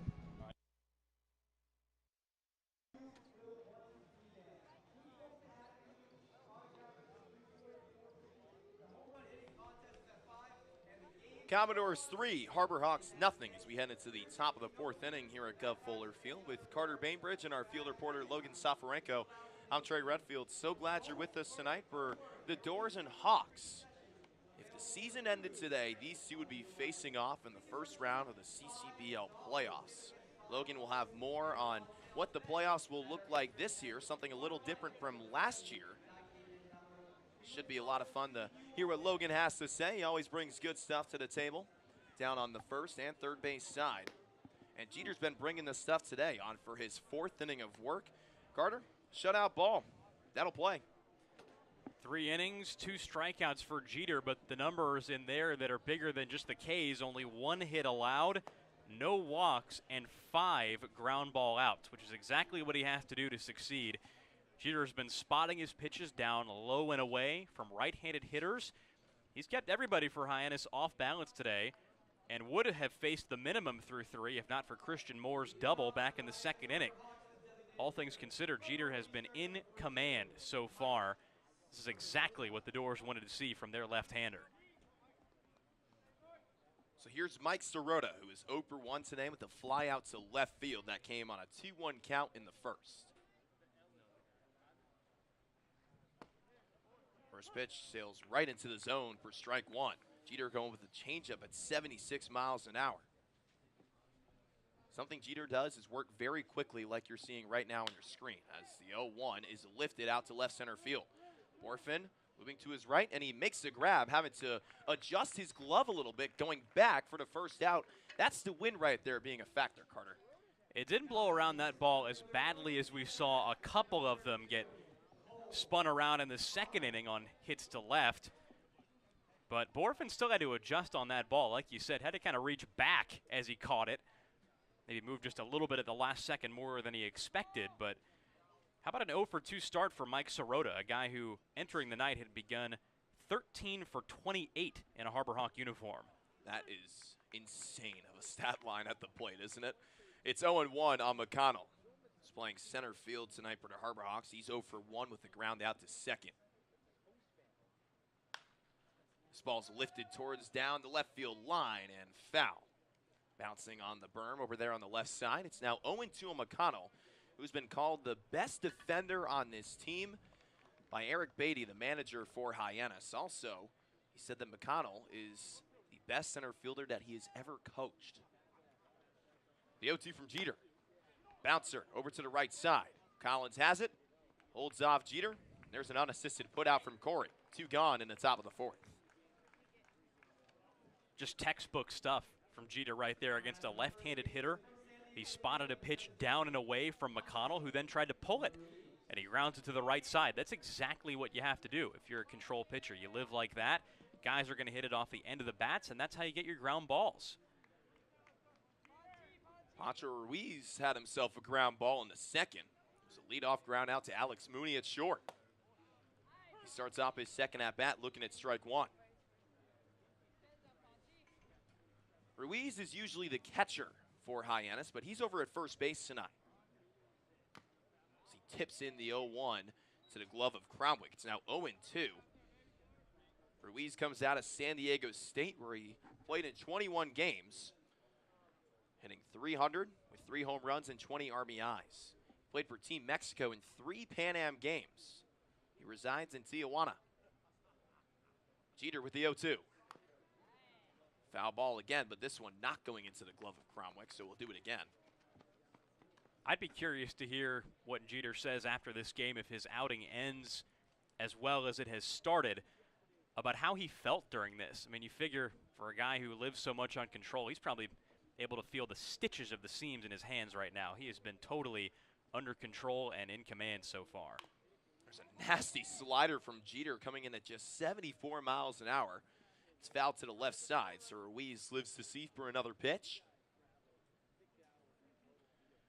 Jeter has been all over the place in the college world, especially in the Northeast. He started at Dartmouth, transferred to Sacred Heart, now heading to Bryant for his final year of eligibility, getting an MBA. Ruiz staying alive at the plate. It's a reason why Hyannis has been so good this season. Shows a lot of discipline. So hard to put out these guys when they come up to the plate. Just a whole different culture change in Hyannis. Just 8 wins last year, and now 18. Leading the West is the Harbor Hawks. The 0-2's popped up in the infield. Now trailing towards the outfield. Stovall has the beat and makes the grab to close out the top of the 4th. Another 1-2-3 inning for Chase Jeter. It's Collins, Nicholas, and Chestnut due up when we come back for Falmouth.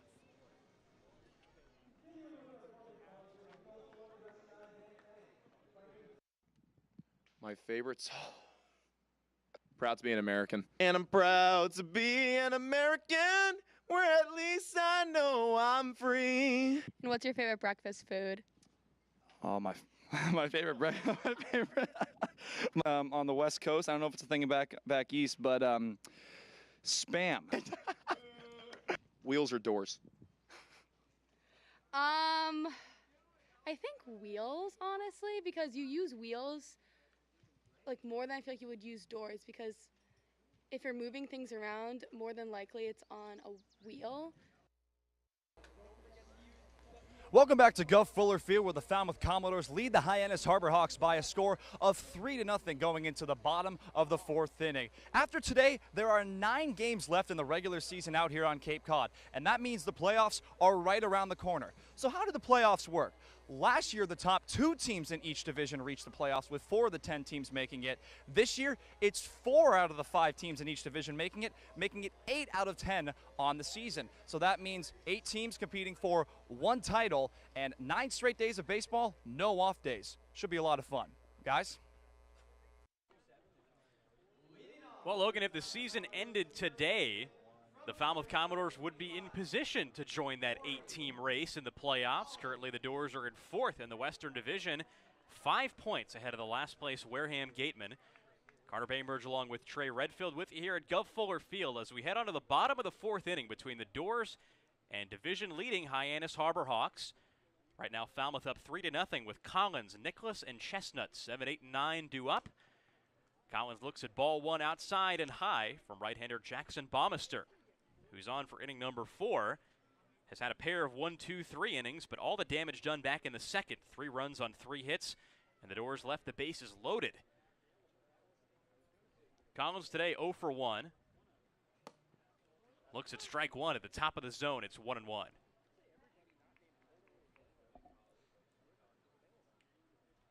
So the Dores looking for their second win on the season against the Harbor Hawks in this game number 5 of the regular season series. 1-1 from Baumeister. Changeup fades away too far off the plate, and it's 2-1 to Collins.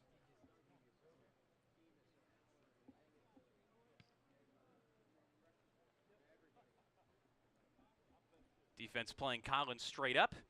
Nishida shading over in the hole at second base as Collins pops this one up into center field. McConnell steps back and makes the catch for out number 1 here in the bottom of the 4th.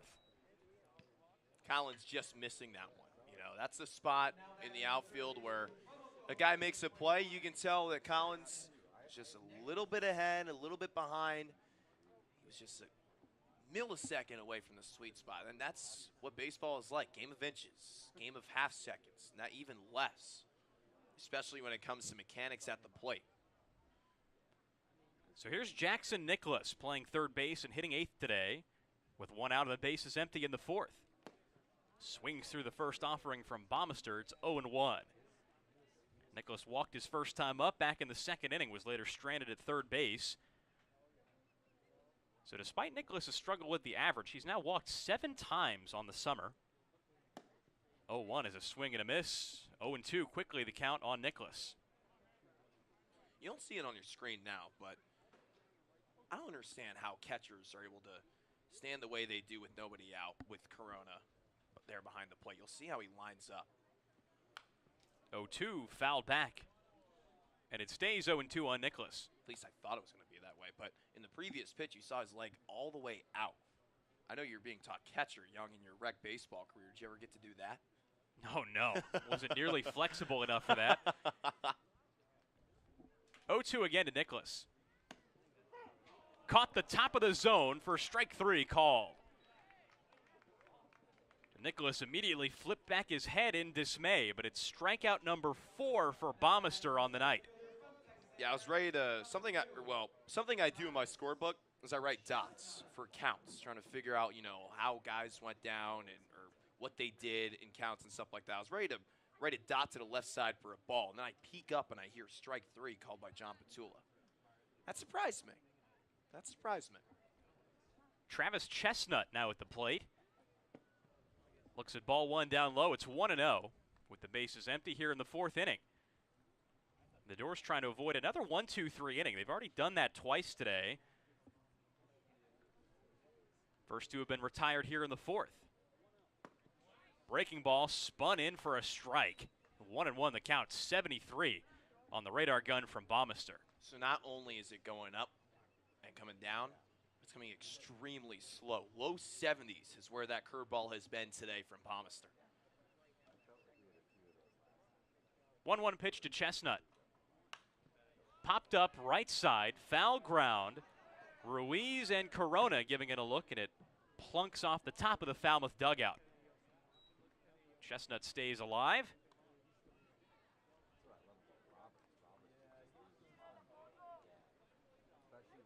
So the count still 1-2 on the Commodores center fielder. Chestnut in the number 9 spot today, 0 for 1 so far. He struck out back in the second inning. Alex Mooney on deck, had an RBI single his last time up.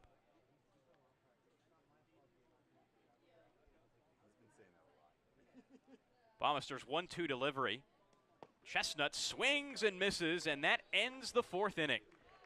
2 strikeouts in the frame for Baumeister. He's up to 5 on the day as we head to the top of the 5th inning. More Corona and Matulia. 5, 6, and 7 for Hyannis due up when we return. And can you draw your college logo? Nice. There we go. I can That's see actually it. good. That's I can actually see really it. good. Oh my goodness, so bad. That's good. That's pretty good. That is good. I love how flames go. But I can try to give you a frog. Looks more like a pig than a frog. That's no frog. That's wrong. bad. That's oh more my like a. That's bad. I know it's got like a weird. This. Wow. Okay. Yeah. No. I can't draw the basic one. You know. Okay. Do not judge me, please. Very stress. Okay. Ready? Yep. Yeah. We gotta erase puddles right there. There's puddles. That looks like a turkey. That's actually really good. That's really good.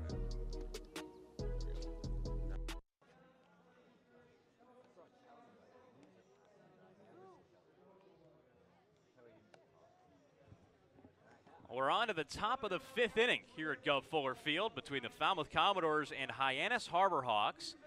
Carter Bainbridge along with Trey Redfield and Logan Soforenko with you here at the Gov, as the Dores have taken an early lead here over the Western Division leading Hawks and have hung on to it thanks in part to a dominant first 4 innings from left-hander Chase Jeter, who has allowed 1 hit in this game and nothing more. 3 strikeouts and a whole lot of weak contact off the bats of this Hyannis squad as Jeter looks in beginning inning number 5 against Christian Moore. First pitch outside to Moore, and it's 1-0. Well, Jeter to this point would have a perfect game going if not for Moore's 1-out double back in the 2nd inning. 0-1 pitch to him. 1-0 rather, is a ground ball to second base. Stovall diving to his right. The throw gets away from Collins. And it's out of play as Moore heads his way to second base. And E4 on Peyton Stovall after the infield single by Moore is what starts us here in the top of the 5th. Great play by Stovall, you know, and sometimes you have to get it quickly out of your glove, and along with that, you go too quick. Stovall did that right there, despite the great play diving to his right side. You know, something that surprised me was when Peyton Stovall told me he only played second base twice at Arkansas this season. I couldn't believe it. Stovall looks like a natural second baseman over there. The throw just getting away from him, and sometimes that happens. Jorge Corona takes a strike on the outside corner, and it's 0-1 on the Hyannis catcher. Hitting in the number 6 spot today, Corona is 0 for 1 so far, grounded out in the 2nd. Moore at second base, leading off this 5th inning for Hyannis. 0-1 tails low and in, and it's 1-1.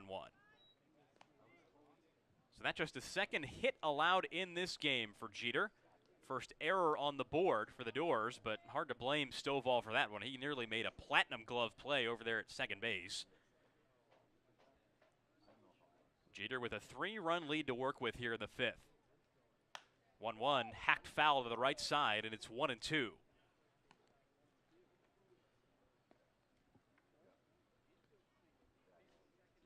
Some movement in the Falmouth bullpen. It's right-hander Luke Malone getting loose. And if Jeter gets through this 5th inning, he's eligible for a decision. He only had 1 decision this season. It was a loss against this Harbor Hawks squad. 1-2. As Corona lays off, and it's 2-2.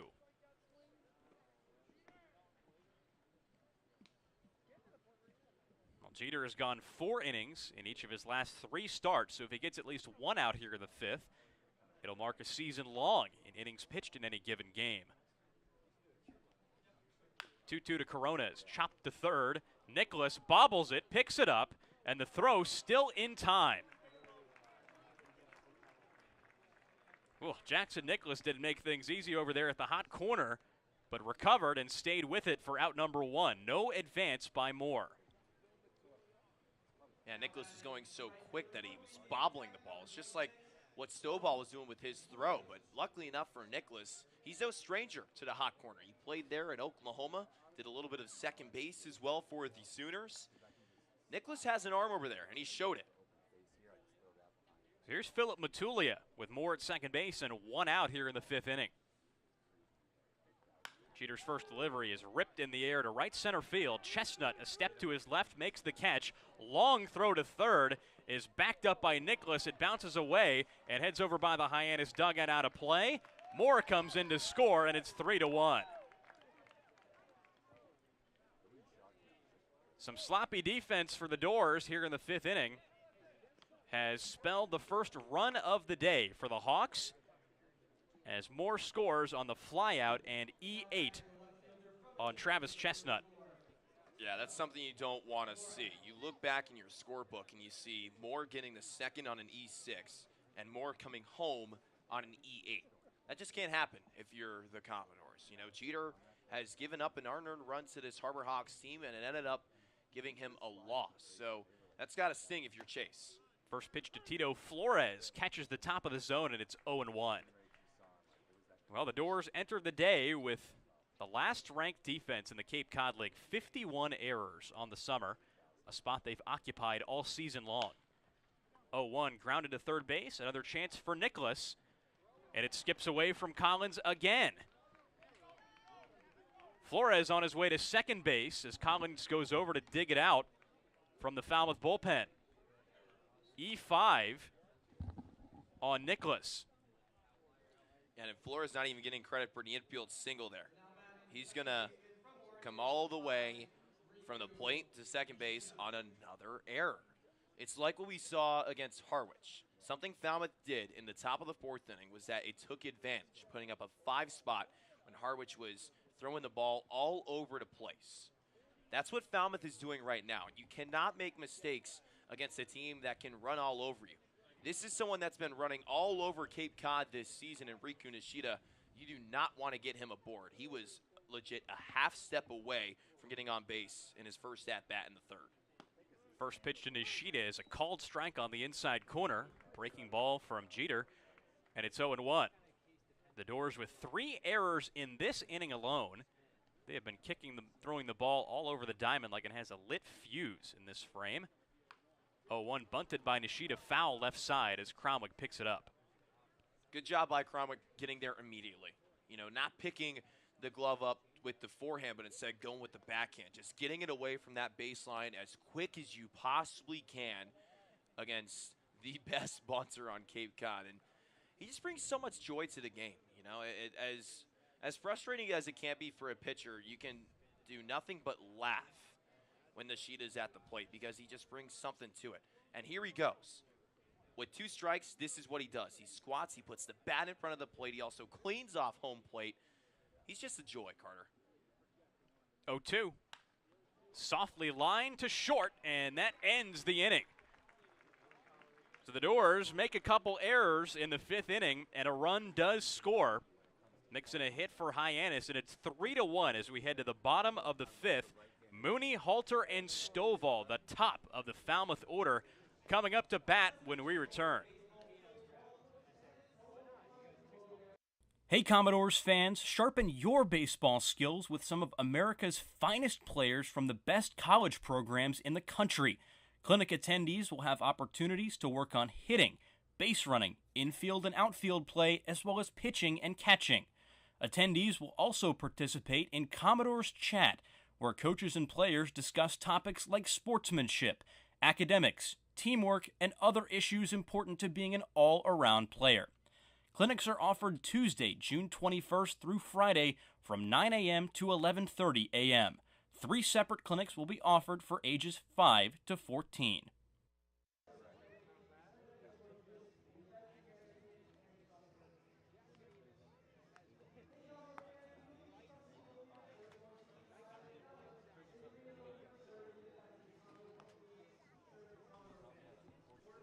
We're rolling right along here at Gov Fuller Field as we head to the bottom of the 5th inning between the Falmouth Commodores and Hyannis Harbor Hawks. It's a 3-1 game. The Dores lead it in front of their home crowd. But the top of the Falmouth order coming up in this inning now has to face off against a new pitcher on the mound, right-hander Jackson Emus out of Princeton. Yeah, Emus in his 10th appearance, ERA of nothing. Spits in 13 innings, striking out 17, walking 6. Emis is a really tall guy on that mound. He stands at 6'5", coming from Clinton, Massachusetts. And the stat that sticks out to me a lot, Carter, is that opposing batting average. That's big. You know, that's something a lot of Cape League scouts and GMs look for when putting a team together. The opposing batting average this year for Emis, under 200, .196. That's something that Eric Beatty was looking for this season, and he found it in a guy in Emis. We get to find out what he does against the top of the order with Falmouth coming up. Maybe a bit surprising that Emis didn't make the All-Star team either. The Hawks with 7 representatives, but Emis not one of them. Cotto and Volker were their only 2 pitchers. Emis not among them, but in those 9 games, 13 innings, only 6 hits allowed. As you detailed, he is stingy with base runners, and that includes an outing he had against Falmouth in this ballpark on July 8th. He went 2 2/3, allowed just 1 hit, 1 walk, and 4 strikeouts in what ended up being a 5-4 Hyannis win. And you mentioned Cotto. He's actually the one starting for the Western Division in the All-Star game on Saturday. And if you watched him start here at the Gov a little while ago, you would understand why he's starting that game. He was nasty. High-powered lefty. Alex Mooney at the dish, facing off against Emis to start things here in the bottom of the 5th. Fouled back. Another first pitch swing for Mooney, who's done that all 3 times today, but did it to great effect back in the 2nd when he drove in a run on a single. And that's something Mooney's been doing a lot recently. You know, in this month of July, one that's been a good one offensively for Falmouth, he's been going after a pitch that he likes immediately. He worked a lot of counts in June, changing the approach here in the 7th month of the calendar year. 0-1 is fly down the left field line, and it falls in front of Flores, who gave it a good run over by the fans sitting there on the hill. A ball that looked pretty good off the bat of Mooney. I saw you kind of lean up to watch that ball fly. I immediately hushed because I thought you were about to get into a home run call. Well, the wind has played tricks on a couple balls today. Some of them have been shallower than expected. Others have gone deeper than expected. 0-2 on Mooney. Too high, and Corona couldn't even glove it. It's 1-2. That was the first ball that Mooney has looked at today. A ground out and a single his first 2 times to the plate. 1 for 2 for Mooney, who entered the day hitting .276.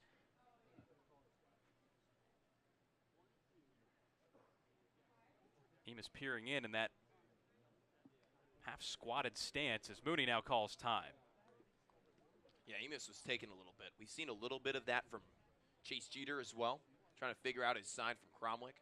Emis doing it right there, just stepping off the mound and resetting. The 1-2 to Mooney. High drive foul, left side again.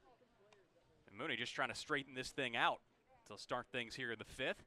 Couple loud foul balls to the left side so far. I mean, if that's in fair territory, it's gone. You know, it has enough legs to get out of the park. Emis, a guy not overpowering with the velocity. Fastball sits in the high 80s, low 90s. Throws a slider. Also throws a splitter. One of the only guys on the Cape we've seen so far who does. As the 1-2 is softly lined into left center field, a base hit. Mooney hustling around first, headed for second. The throw beat him there, and Mooney's out. Riku Nishida at second base fielded the throw from Cole McConnell in center field. And Mooney now arguing his case, claiming that he got in safely. And Ryan Eiley is out on the infield, and here comes Jeff Trundy. You know it's a questionable call when Jeff is coming out of the dugout to talk things over. He never comes out. It's a very rare thing to see Jeff Trundy aggravated at a call. So on a base hit to left center, Mooney getting aggressive with a turnaround first, headed for second on a throw that was in there on time, a little bit off the mark as Nishida had to reach back for the tag. Mooney popped up immediately thinking he was safe, but was called out by third base umpire Mark Lima. Trundy asking for a conversation, and as much as you want a call to be changed, this really can't do everything. You know, Cape League doesn't have a review system. This is simply saying, did anyone see it where we can overturn it based off of our memory and our eyes? No? Okay, we're going to call it out. That's basically what it's going to come down to with John Petula, Mark Furtado, and Mark Lima. And you see both Ryan Eiley and Alex Mooney there in the background of your picture, waiting on this call that may not change here, Trey. It's going to be very difficult for them to overturn it, because if they do that, you know that Eric Beatty is going to get his words in. Oh, yeah, absolutely. There you go. And Mooney's called out.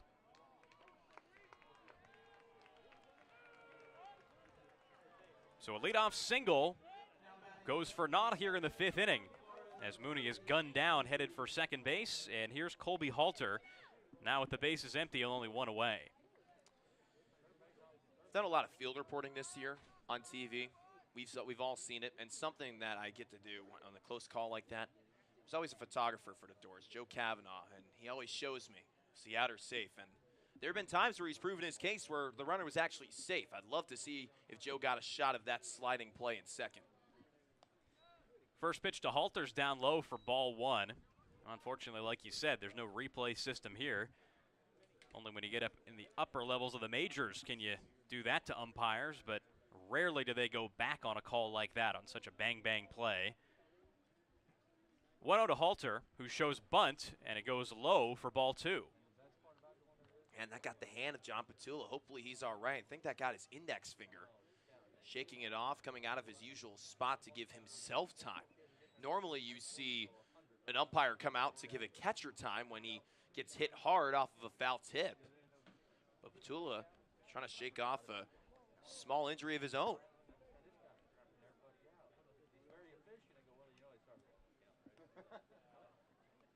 So 2-0, the count still on Halter, hitting second today, manning DH duties. Halter's 1 for 2 so far on the night. Left-handed contact hitter out of the University of Florida. 2-0s low and away from Emis, and it's 3-0. Well, as we said, the Dores had their trouble against Jackson Emis the last time they faced him. Over 2 2/3 innings he pitched in this ballpark.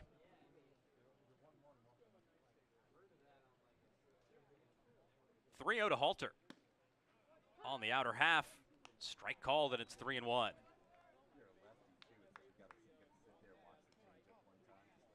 Emis that day allowed only 1 hit, so he's already allowed as many as he did that day on the Mooney single. 3-1 to Halter. Swinging a high drive to right center field. Matulia heading back towards the wall. Gone!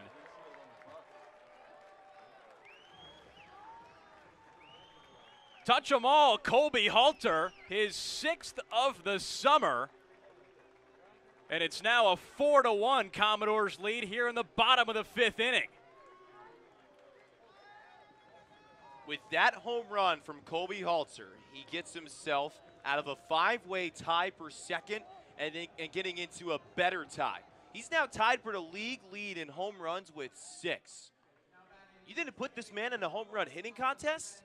You may want to make a late adjustment because Colby's been hitting bombs this season. First pitch to Peyton Stovall is high and away, 1-0 the count. Well, we've talked so much about his contact ability, you forget that this guy can hit for some power too. 0-1 the count rather on Stovall. You thought it was a ball too, right? Just want to make sure. 1 away, base is empty here in the 5th. Stovall grounds this one sharply to first. Good backhand pick by Ruiz. And there's 2 away here in the bottom of the 5th. Pancho Ruiz, usual catcher, making first base look awfully easy. Took it to the bag himself for out number 2. That was a great play. Getting a lot of praise from the dugout, too. Immediately when Pancho Ruiz made that play, everyone was like, Pancho! Love to see that. May just be looking for an excuse to say that name. Who, me? No, anybody in this park. Yeah. Trying to get something going for Hyannis, who's now down 3 again, right? First pitch to Borfin's fouled back, 0-1 the count. Well, the Dores are swinging the bats well against the Harbor Hawks. That hasn't been the case all year long.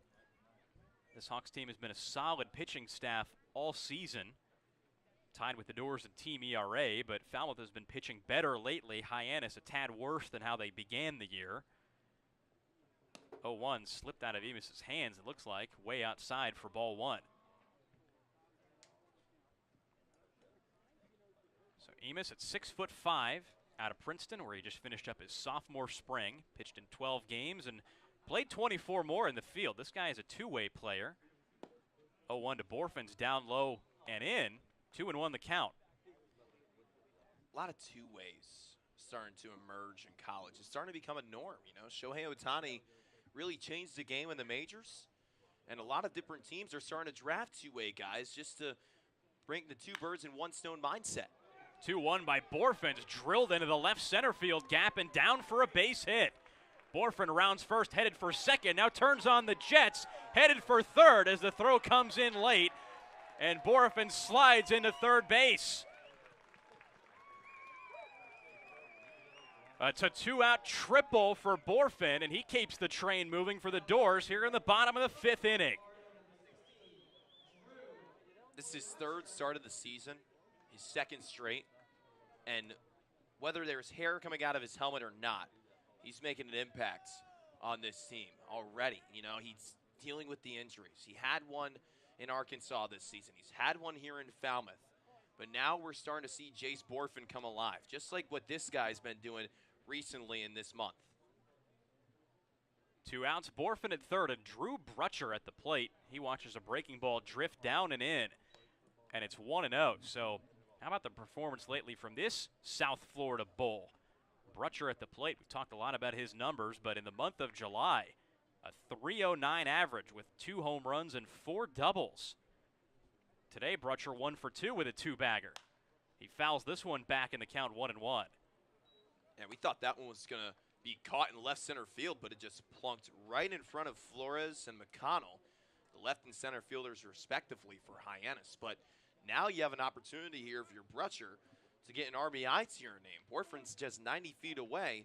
Falmouth could have its largest lead of the day with just one ball put in play into the outfield. 1-1 to Brutcher.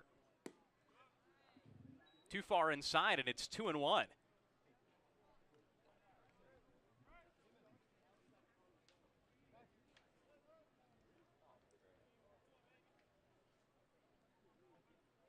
Borfin over there at third base after a 2-out triple. Brutcher trying to get him in a 4-1 game. The Dores lead the Hawks here at the Gov. 2-1. Dribbled foul back at the plate, and it's 2-2. So welcome back to the lineup, Jace Borfin. Now with a triple to his credit today. You don't see a whole lot of those. But Borfin, who was an all-star last year for the Dores, now back in the lineup, back this summer and making a difference. Brutcher trying to increase the Dores lead at the plate right here. 2-2 is too far outside, and it's 3-2.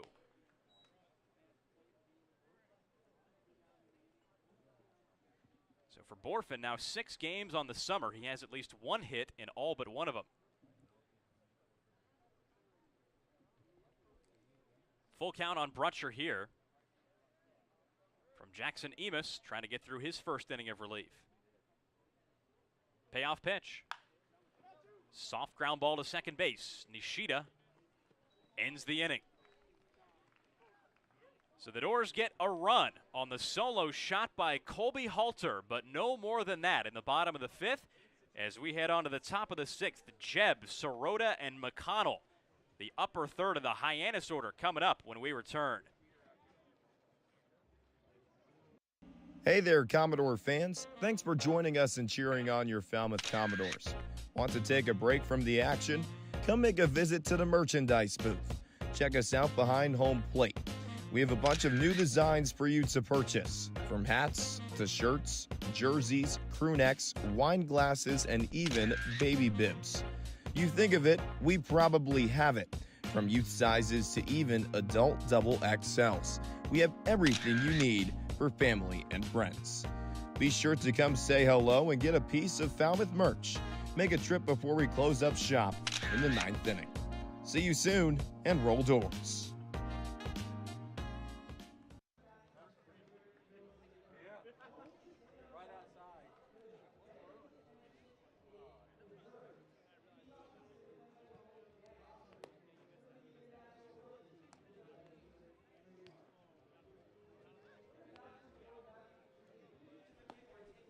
here in the top of the 6th inning at Gov Fuller Field on a gloomy, overcast day here in Falmouth. The Commodores lead the Harbor Hawks by a score of 4-1. And left-handed starter Chase Jeter's day is done after a masterful performance. 5 innings, 2 hits, an unearned run, no walks, and 3 strikeouts. And Jeter now gives way to right-hander Luke Malone. Yeah, Malone's the guy that's been having a good season so far. A young one for him coming out of UTSA. He's making his 3rd appearance in 4 1/3 innings pitched. Walking 2, striking out 1. He's given up 2 earned runs. The ERA stands at a 4.15. The sample size not that big, though. But like I mentioned, I love the opposing batting average stat. Malone, his is at 188 with a whip of 1.15. So he's been showing it so far. He had a great season with UTSA, won some accolades in the Conference USA. Malone can bring it. You know, he was mostly a starter with the Roadrunners this season. He appeared in 19, started in 11 of them. But now he has an opportunity here in relief, going up against the top of the Hyannis Harbor. It's a tough one, knowing Mitch Jebb is the one that leads it off. This 1-2-3 in the Hyannis order as good as any you'll find in the Cape League right now. Jebb, Sirota, and McConnell, the trio due up in this inning. In the top of the 6th, Malone fires the first offering to Jebb. Outside, it's 1-0. So Jebb today 0 for 2. But this is a guy who's pretty much rally in a can. 1-0 is a ground ball to second base. Stovall to his right. Quick throw on the money and in time. Barely got Jebb by half a step, and that's how things start here at the top of the 6th. Yeah, that dugout screaming, "That's 2," coming from the Hyannis dugout on the third base side. It's because Riku Nishida missed out on an infield single by just half a step. Another bang-bang play there. So the Harbor Hawks a little upset with first base umpire Mark Furtado. That's the speed of the order. Jebb at 1, Nishida at 9 tonight for the Harbor Hawks. So here's Mike Sirota. First pitch to him, a breaking ball in for a strike. 0-1 the count from Malone. Home plate umpire John Petula also had some words for the Hyannis dugout, telling him to quiet down. Another breaking ball and a late swing and a miss by Sirota. How about Malone working quickly? I blinked and I missed that. Can you tell me what happened? Nasty breaking ball came in for a strike as the 0-2 now heads to the plate, and it's low and away, 1-2. Thanks for letting me know. Always helping me out. Appreciate you, friend. And Malone having to be careful here with a good hitter. He's giving him 2 pretty nasty breaking balls. 1-2, there's a third, and it's fouled away. Count still 1-2. So this Malone's 3rd appearance of the summer. Not too long ago, he came over from UTSA. 4.15 ERA in his first 4 1/3 innings. 1-2, chopped to shortstop. Mooney to his left. 2 outs. That's the first time today Sirota has not had a fly out to left field. His first 2 at-bats were one's out into the left side of the outfield with Jace Borfin hanging out there tonight. But this is something Malone's doing a good job with. Best part of the order here for Hyannis, and he's already sat him down 1-2. Let's find out if McConnell can be 3. This is a tough out. He's starting in center field on Saturday in Wareham for the All-Star game for a reason, partner. First pitch to McConnell is fouled off the plate, 0-1. This is the first time McConnell gets to face a right-handed pitcher today. His first 2 at-bats against Chase Jeter, left-hander for Falmouth, who was just magnificent today. 5 innings of 2 hit ball, only 1 unearned run on the board right now for the Hawks. 0-1, little low for Malone. It's 1-1. And all 3 times today, McConnell has had to bat with the bases empty. He did it in the 1st, the 4th, and now here in the 6th. So the big key for Hyannis' leading RBI man. He chases a pitch down low. Changeup faded down in the dirt, 1-2. Malone looking for a 1-2-3 inning. He's a strike away from it here in the top of the 6th. With the Dores up by 3. The 1-2, McConnell lays off, and it's 2-2.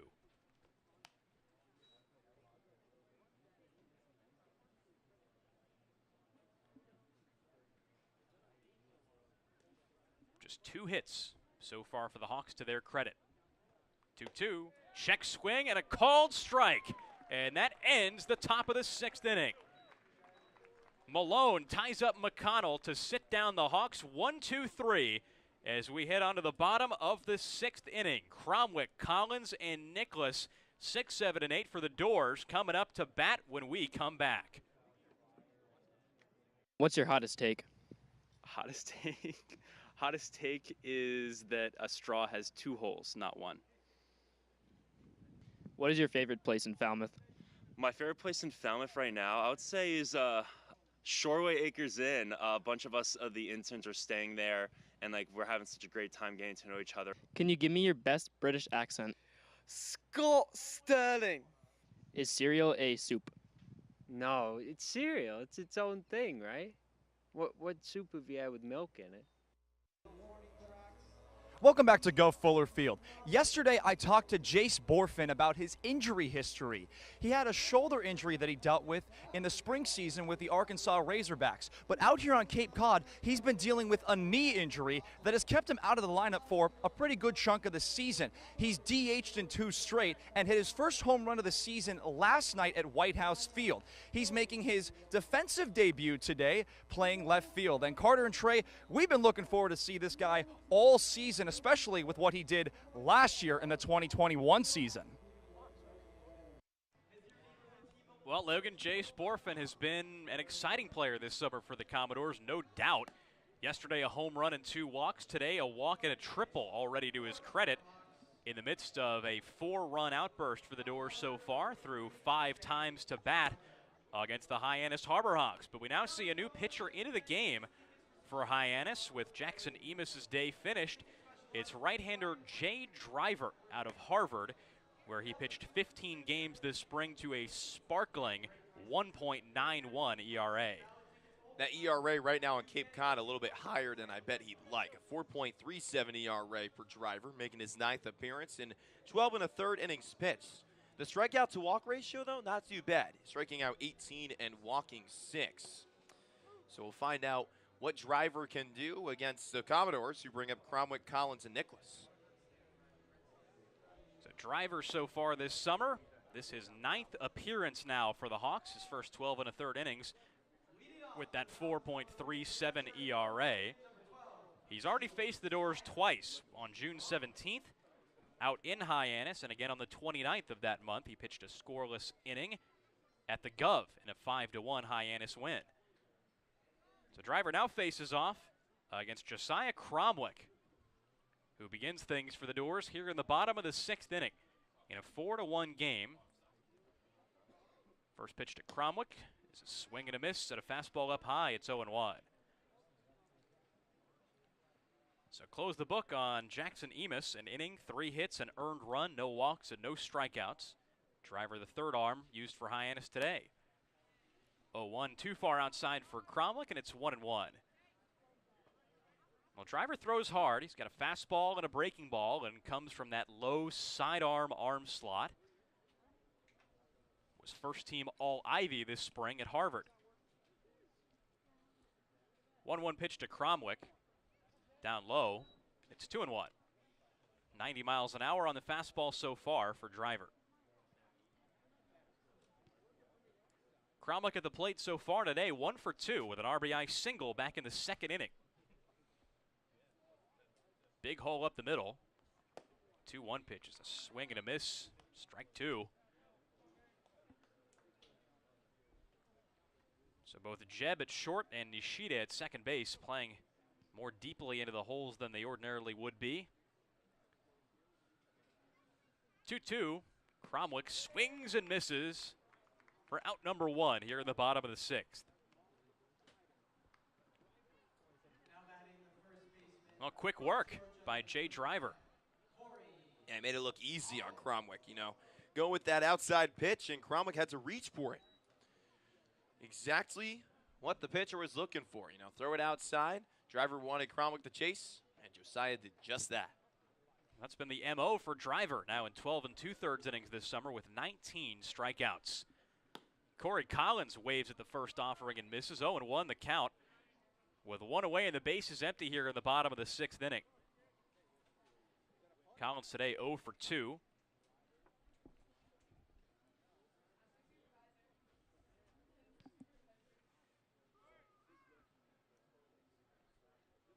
0-1 from Driver. In the dirt, 1-1.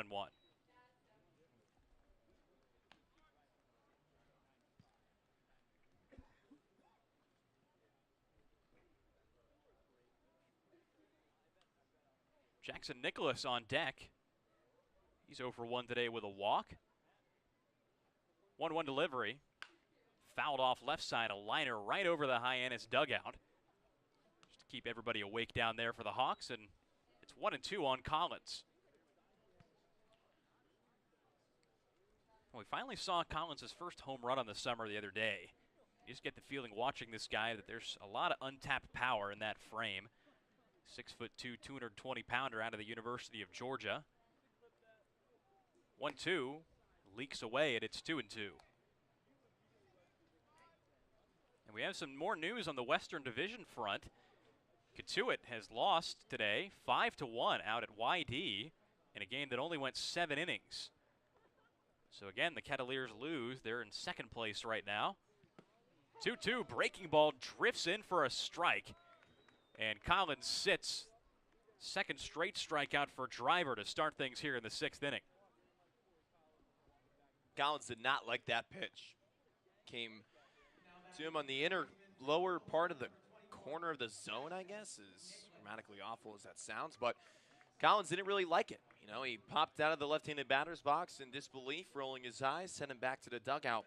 Now it's up to Nicholas to stop the K streak. Nicholas batting with 2 outs and the base is empty here in the bottom of the 6th. Looks at ball 1 outside. It's 1-0. That breaking ball from Driver had some good movement.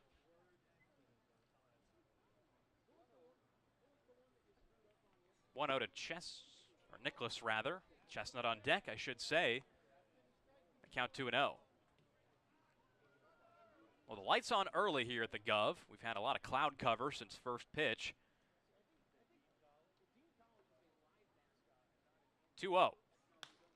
Softly flown to left field. Flores underneath it, and that ends the bottom of the 6th inning. 1, 2, 3. The Dores go down in order as we head on to the top of the 7th here at the Gov. Ruiz, Moore, and Corona. 4, 5, and 6 for Hyannis coming to the plate when we return.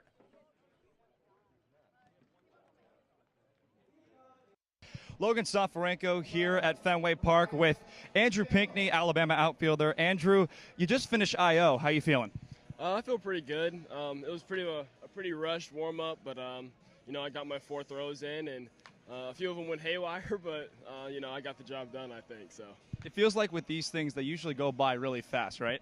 Yeah, I mean, he was hitting them pretty quick, and me and Butch were just gassed out there just trying to get the ball to the fielder. So, I mean, who knows, man? I'm just trying to make a good appearance for us. You're here at Fenway Park, America's #1 ballpark. How does it feel being in right here, the oldest stadium ever?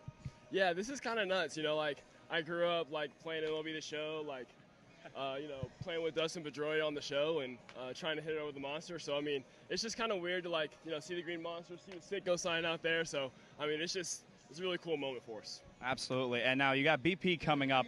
Are you going to try and hit one out? Yeah, you know, when I usually try to hit home runs, it doesn't really work out for me. So I'm just going to try and like hit line drives and hopefully miss a few under the ball and see where the ball goes.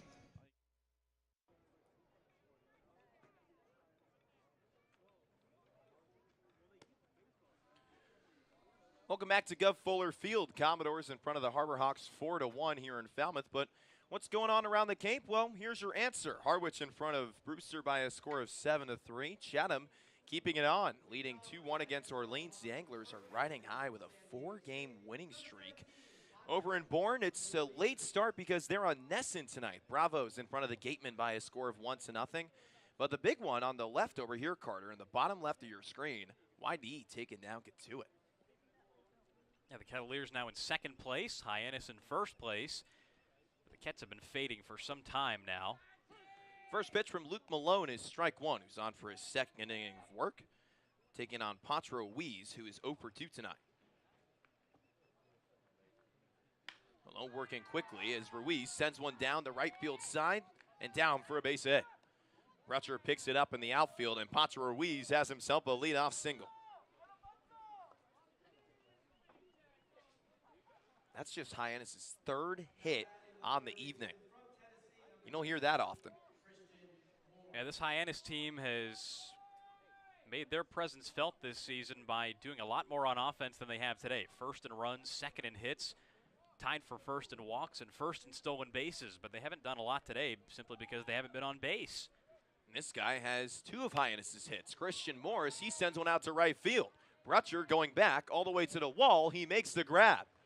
He had no room to make that grab. His left foot was on the bottom of that fence, Carter. And Malone didn't have a lot to spare with that pitch. Moore couldn't quite get his arms extended on that fly ball, and that made all the difference because he clearly saw it coming to the plate, read it well, and put a good swing on it. Just a little bit too far inside for the right-handed hitting Moore to really get around on that ball. If not, it would have been a 4-3 game. Here's Jorge Corona. He's 0 for 2 tonight with a couple of groundouts to Jackson Nicholas at third base. Swings at the first pitch, foul, look out. That bounced off someone in the Hyannis dugout, got over the head of Ellie Fideli, our videographer, over on the third base side. Hopefully everyone's all right over there. Would hit that top railing. Yeah, and didn't it bounce off somebody too? You didn't get somebody? Oh, I thought it did. Looks like I need new eyes. Moore leads off first. The 0-1 to Corona. On the outer half, but missing is Malone. The count is even at 1. Corona is behind the plate today for Hyannis. Coming out of Louisiana Tech, where he earned second-team All-Conference USA honors. Bouncer to the left side. Mooney, who lost it, has to throw it to first quickly. He fumbled with it, and it leads to Corona getting to first base safely. Sometimes it just sticks in your glove. Case in point right there with Alex Mooney at short. Well, sometimes it sticks in your glove, and sometimes you don't help yourself by lacking decision on whether or not to go to second or first base. It looked like Mooney wanted to go to second, was looking at first as he picked up the ball and just lost it in the transfer. In any event, no matter how you want to describe that play, it goes down as an E6 and the 4th error on the Dores today. And that's the tying run right there. Phil Matulia, right fielder who's also out of Louisiana Tech. We talked about connections. One of them is Hyannis with Louisiana Tech. Matulia goes after the first pitch, foul to the right side. Well, this Hyannis team typically doesn't slug. They don't hit for a lot of power. Usually how they beat you is stringing together singles and a few doubles and stealing a lot of bases. Phil Matulia not a big candidate here to hit something in the gap. It's time for Luke Malone to buckle down and throw some quality pitches. 0-1 in the dirt, blocked by Cromwick. It's now 1-1 on Matulia, who can hit one out. He had career highs in home runs and RBIs this season. He had 9 bombs with 44 runs driven in with the Bulldogs this season. One swing of the bat can tie things up at 4 here in the top of the 7th. Malone just missing that one. A cutter misses outside for ball 2. Matulia is 0 for 2 today with a strikeout and a fly out to center field.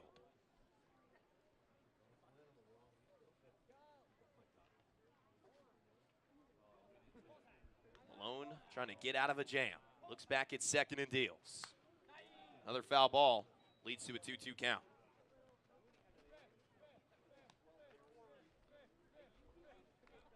If Falmouth wins today and if Bourne loses, the Braves and Commodores are separated by just 1 point in the Western Division.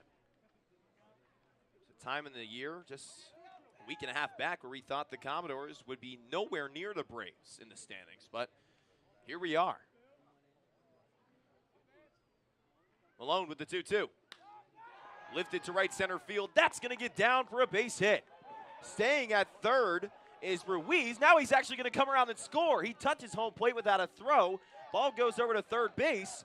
It's an RBI double for Phil Matulia. Some miscommunication there, but it works in Hyannis' favor. The deficit cut to 2 for the Harbor Hawks. Well, it initially looked like a double from Matulia, but they've now officially scored that a single and an error that gave everybody an extra base. So it's not going to help Matulia's slugging percentage, but it does help them in this game. Now trailing by just a pair with runners at second and third. And Matulia, serving as the tying run. All Tito Flores has to do is put this one in the outfield, and if it gets on the ground, both Matulia and Corona could come around the score. It's 0-1 on Flores, who is 0 for 2 today with reaching base via an E5 in the 5th. And we've talked about how there are some changes to this lineup. This group that's played mostly together this season, but some guys in new positions that are unfamiliar with.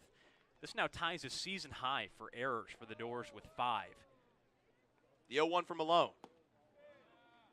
Just missing outside, and Flores holds up his swing to make the count even at 1.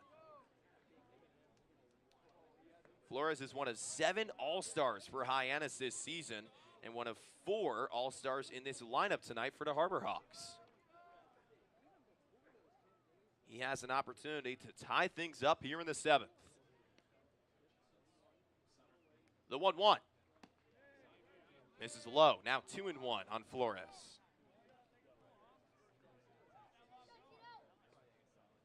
Flores comes out of Michigan, where he was mainly a designated hitter for the Wolverines. It was Rawlings' All-Midwest Region 2nd team in the DH spot. Malone comes set. Looks over at third and deals. Hits to the right side. Foul and out of play. It's now 2-2. And this is a tough inning for the Dores because they've made the mistakes on the hitters that are the easiest to get out in this lineup. Ruiz, Moore, Corona, and Matulia, all 4 of those guys hitting under 200. And out of the 3 of them, you've only gotten 1 of them out. That was Christian Moore on that deep fly ball. Now you've got Flores, an all-star at the plate, another one on deck in Nishida, and another still in the hole in Mitch Jebb in the top of the order. You could say, you could argue at least, that this could be Hyannis' heart of the order. 8-9-1. 2-0's popped up. Right side and foul ground. Collins coming over. Cromwick running in as well, and he can't get it. Bouncing off the bench where the Bat Boys sit. So we'll do the 2-2 again. Had Cromwick caught that one, he would not have gotten the out because that ball was out of play technically. There's a white chalk line next to that dugout, and that's considered out of play. One of the ground rules here at Gov Fuller Field. Malone's had a breaking ball he's thrown for a good couple strikes today. I'd love to see that here on the 2-2 to maybe catch Flores looking. Malone looking for his 2nd strikeout. Line drive, right field. Brutcher makes the grab. Not tagging is Corona. So the runners stay put. A big out there by Luke Malone, Carter. A big out on that breaking ball, a quality pitch. Flores gave it about as good a ride as he could, and I'm a little surprised that Corona didn't tag from third there. I know he's a catcher, and he might not run that well, but we've seen Drew Brutcher throw this season from right, and he hasn't always been on the money. He's had a couple errors out there in right field of the throwing variety. I'm a little bit surprised there that Hyannis didn't try to be more aggressive, considering how much momentum they've gotten accumulated in this inning. You could have at least tried, right? At least go over to third and in a tag-up attempt. You could always go back. It was hit deep enough to where I expected Corona to tag from third. Here's Riku Nishida still looking for his first hit tonight. He serves as the go-ahead run, but if he puts one in play, more likely than not a tie ball game. It's now 0-1 on the second baseman. Who played last year at Mount Hood Community College, but heading to Oregon next season. Nishida hit .415 at Mount Hood with 25 RBIs and stealing 33 bases. He has 21 stolen bags on Cape Cod this season. That leads the league.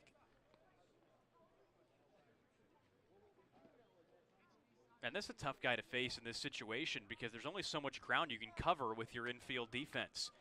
He's at the plate slapping at balls like he's playing ping pong or tennis, just trying to hit it on either side towards the lines. Trying to quickly get out of the box as well as the 0-1 comes in. It's tipped into the glove of Cromwick. It's now 0-2 on Nishida. Riku grounded out to short in the third, lined out to short in the fifth. Tulia leads off second. Corona leads off third. Falmouth clinging on to a 2-run lead against Hyannis. Nishida choked up on the bat. Pitch comes in. Ground ball to the right side. Stovall dives and has it. Throw it to first. No, not even a throw over there. A run comes in to score. It's an RBI infield single for Riku Nishida, and the tying run for Hyannis is now 90 feet away.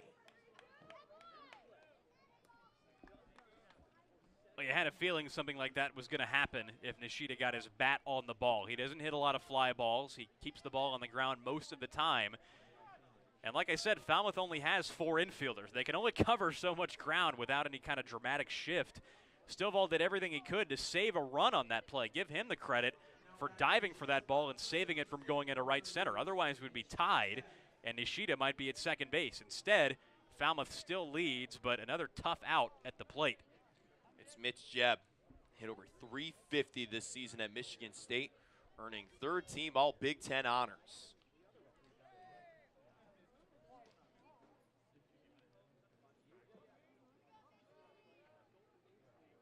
Malone's trying to get out of this with just 2 runs given up. Don't want to give up the lead here as Jebb is ahead 1-0. I would say I'd be surprised here if Nishida goes with 2 down, but if there's one guy in the league who's going to be aggressive enough to steal with 2 outs, it's him over at first base. Matulia's on third, serving as the tying run. 1-0. Nishida goes outside. Ball 2, excuse me. Nishida gets in without a throw. So now one single from Jebb puts Hyannis in front. More likely than not. I think any kind of single here with Nishida already going from second with 2 down will score all the way from second base. This guy was voted with the best speed tool in the league, an article on the Cape League website, and when you watch him play, you definitely believe it. The 2-0 from Malone. Line drive, left field, down for a base hit. Matulia comes in, so does Nishida. The Harbor Hawks have their first lead tonight thanks to Mitch Jebb with a 2-run RBI double.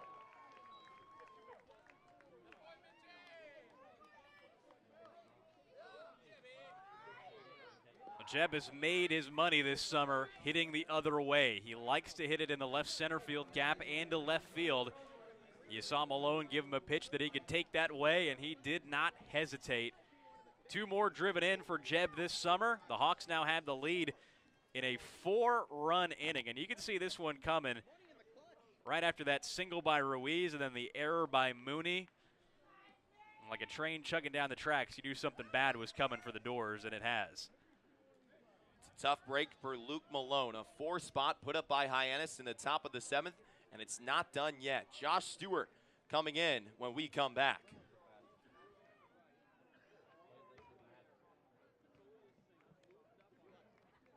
Logan Soforenko here, field side at Fenway Park with middle infielder and I guess outfielder Anthony McKenzie. Anthony, how you doing today? Doing great. How are you? I'm doing fantastic. Thanks for asking. So you guys just took IO. How you feeling after it?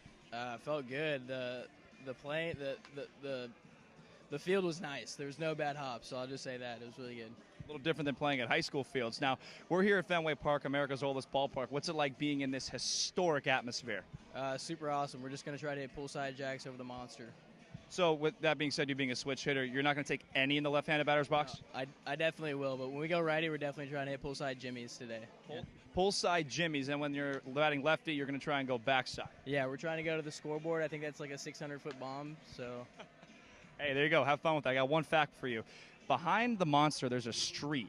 Do you know the name of the street? I do not, no. It is Lansdowne Street. Okay. So there you go, some Fenway Park history for you. We're trying to hit it to the street. What's it called? Lansdowne Street. Lansdowne. We're trying to go to Lansdowne. There's actually a parking lot on the other side of the street, so if you clear it far enough, Rob Revsnyder the other night, he hit a car there, so you never know. Absolutely. All right, sounds good. Heck yeah. Well, Anthony, thank you so much for joining us. The Dores are almost ready to go for BP. We'll see you soon.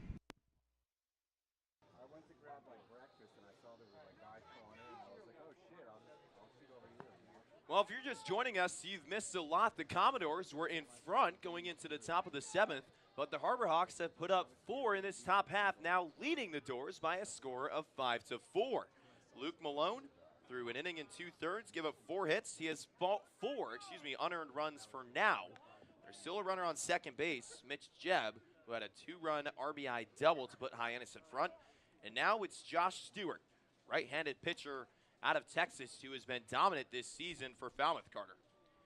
As Stewart has been one of the more reliable arms out of this pen, and now the Dores desperately need quality innings from this right-hander.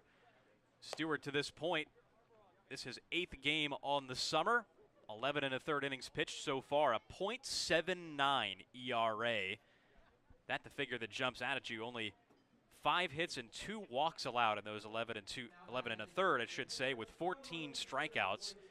Stewart last appeared on the 17th against Catuit, pitched 2/3 of an innings, and got the save in that game in a 9-8, a wild one out at Lowell Park. Just trying to keep this a 5-4 Hyannis lead. Sirota at the plate, Jebb on second. First pitch from Stewart, nasty slider that finds the lower part of the zone for strike 1. Sirota today is 0 for 3 with a couple of flyouts to left field and a grounder to short, a 6-3 putout from Alex Mooney in the 6th. Quickly, Sirota is down 0-2 with that swing and a miss.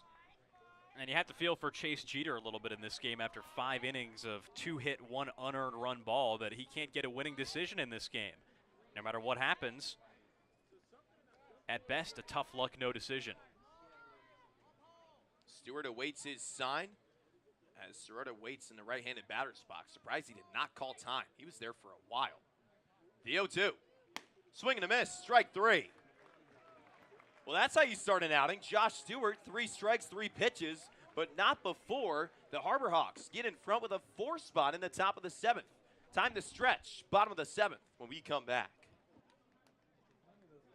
Fans, I'm here with Alabama left-handed pitcher Grayson Hitt. Grayson, you're here at Fenway Park. What's it like being at America's #1 ballpark? This place is amazing, honestly. I came here a week ago and watched the Red Sox play the Tampa Bay Rays, and I got to sit behind the plate. This is my 2nd time I've ever been here, and it's pretty awesome, I'm not going to lie. It's kind of a starstruck moment, but we've been seeing a lot of the guys on IO. We're going to see the BP guys in a little bit, but walk me through what the pitchers have been doing today. So first we went through this stretching and then like mobility testing where we got like our hips and our upper bodies loose, and then they kind of took us through some stretching, and then they brought Cressy here down from Florida, and he took us through some stretches and like taught us how to get mobile a little bit better. So yeah. While the storm clouds gather far across the sea, let us pledge allegiance to a land that's free. Let us all be grateful for a land so fair as we join our voices in this solemn prayer. God bless America, land that I love.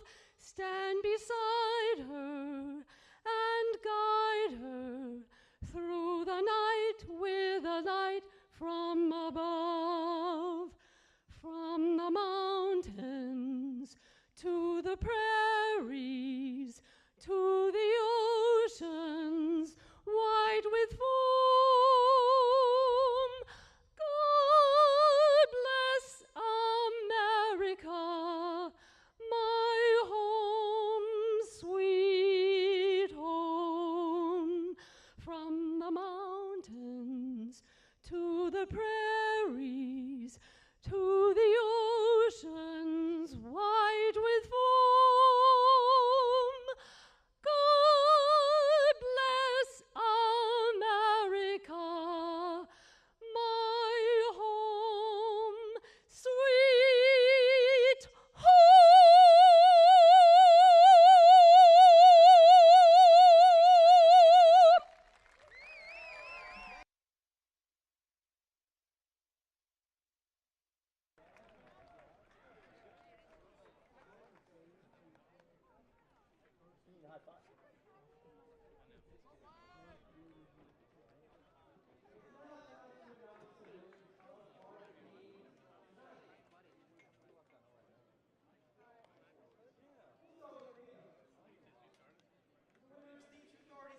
Commodores with some work to do going into the bottom of the 7th, trailing by a score of 5-4 as there's a new pitcher on the mound for Hyannis. His name is Ty Langenberg, coming out of Iowa. And Carter, he's in a big spot here, knowing the Commodores need to get back on the board after a 4 spot put up by the Hawks in the top of the 7th. Yeah, no kidding when you say that after the Hawks put up 4 runs on 4 hits and 2 Commodore errors in the top of the 7th inning. And what was once a 4-1 game that the Dores led, and now Falmouth has to play catch-up and do it against this right-hander who has appeared in 8 games on the summer. For Hyannis with a 3.06 ERA, 3 saves to Langenberg's credit as well so far. 14 2/3 innings, 14 hits, only 2 walks to 25 strikeouts. He comes after a dominant inning from Jay Driver, righty out of Harvard, who had 1 inning pitched, no hits, no runs, no walks, and 2 strikeouts. It's Chestnut, Mooney, and Halter due up for Falmouth, the 3 fastest players if you look in the base stealing category. Halter and Mooney in double digits with stolen bags. Chestnut with 5 on the season. It's been a young one for Travis so far. And something, Carter, that Travis does a lot is he bunts. That's something he uses to his advantage. We've seen a lot of infield singles from Travis Chestnut this season. I can't say I would be surprised to see him try it here at the bottom of the 7th inning with the Dores trailing by only a run, because if he pulls it off, he'd be on base for the top of the Commodore order so far today. Alex Mooney 2 for 3. Colby Halter also 2 for 3 with 2 driven in, including a solo home run. So Chestnut would be setting the table per se, although it's in the number 9 spot for a couple guys in the Dores lineup who have done big damage so far today. Chestnut is waiting to do some damage. He's 0 for 2 today with a couple of strikeouts. He swings at the first pitch and misses. 0-1. Langenberg bringing the heat with his first pitch at 91 miles an hour. Comes out of Urbandale, Iowa, where his younger brother is going to play football at the University of Northern Iowa. Chestnut shows bunt. Can't lay it down. It's now 0-2.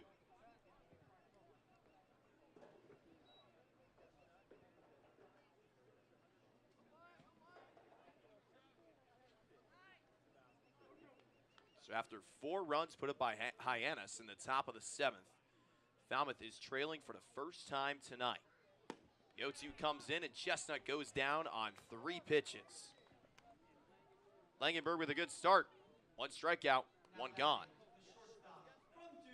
Well, now the tides have totally shifted in how these managers want to use their bullpens, because had Luke Malone just gotten through the 7th without giving up the lead, the Dores left in their pen have Garrett Coe, Josh Stewart, who's now into the game, and Joey Ryan. You figure if the Dores went into the final 3 innings with a lead, those 3 would have come in. And they are trusted arms out of this pen. Alex Mooney checked his swing on that first pitch. He's ahead 1-0. And now you see Hyannis can use their high-octane guys, late leverage relievers, with a 1-run lead. Count even now as Mooney goes after that one. Alex has a couple of singles today. An RBI single in the 2nd, had a single, in the 5th, but was tagged out at 2nd. What was a questionable call. Mooney chases on that one. A slider coming in at 81 miles an hour. He's now down 1-2. And Langenberg so far has been nasty since coming out of that pen. He's got kind of a 3/4 arm slot, and all of his pitches have good sink on them. Fastball with some natural downward movement. These Dores have been swinging over the top of what he's been throwing so far. Mooney had to duck for that one, as it doesn't even get the glove of Corona, the catcher. So Mooney has worked the count even at 2.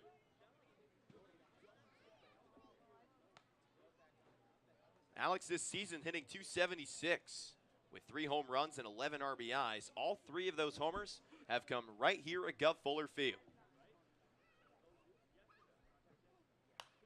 Pops the 2-2 up right side over the first base dugout and out of play. We'll do it again. And Langenberg, a guy who didn't allow a run in his first 6 2/3 innings this summer. He's been used in late innings for these Hawks. Trio of saves to his credit so far. Trying to propel Hyannis to a 3-game winning streak as the 2-2 is nubbed to the right side foul.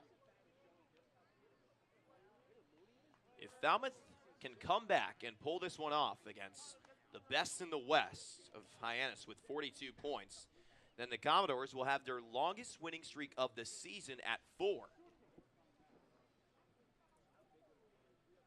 The 2-2 to Mooney. Popped up again. Alex is fighting until the very end here. He is, and credit to Mooney for doing so because he has really looked uncomfortable in this at bat. Hard to blame him with what Langenberg has been throwing to the plate so far. A lot of good movement from a tough arm slot, especially on a right-handed hitter. Mooney's just trying to stand in.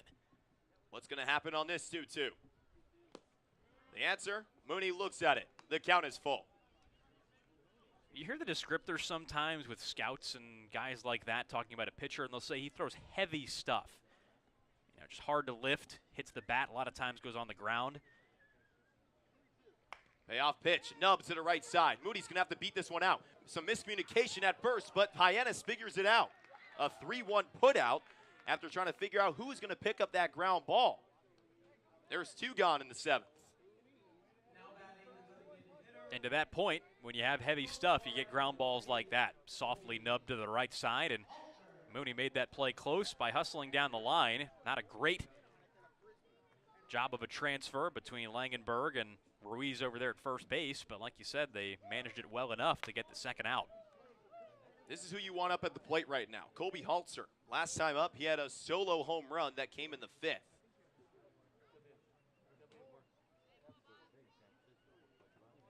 Colby with a couple of RBIs to his name. He has an RBI single that came in the 2nd. He starts off his 4th at-bat with strike 1 at the knees.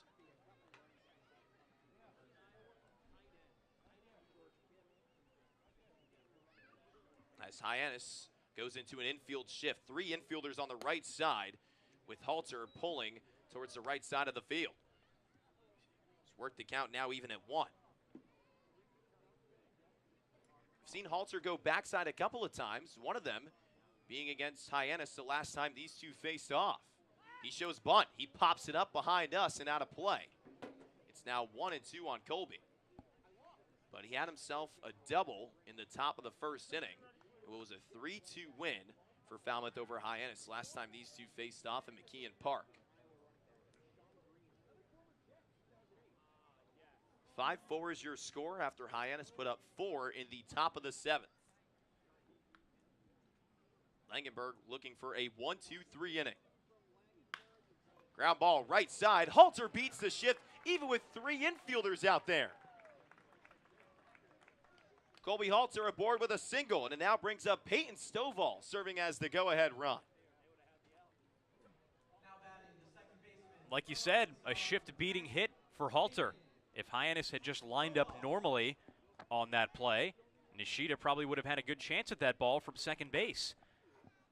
Would have had to make a play over towards the bag, but you figure with his fielding prowess and speed, it would have been fairly routine.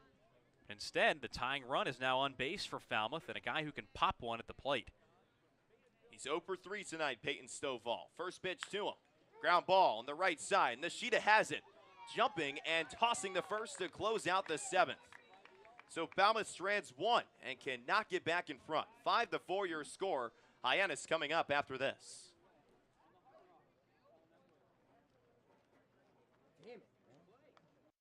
Hey there, Commodore fans. Thanks for joining us and cheering on your Falmouth Commodores. Want to take a break from the action? Come make a visit to the merchandise booth. Check us out behind home plate. We have a bunch of new designs for you to purchase, from hats to shirts, jerseys, crew necks, wine glasses, and even baby bibs. You think of it, we probably have it. From youth sizes to even adult double XLs. We have everything you need for family and friends. Be sure to come say hello and get a piece of Falmouth merch. Make a trip before we close up shop in the 9th inning. See you soon, and roll Dores.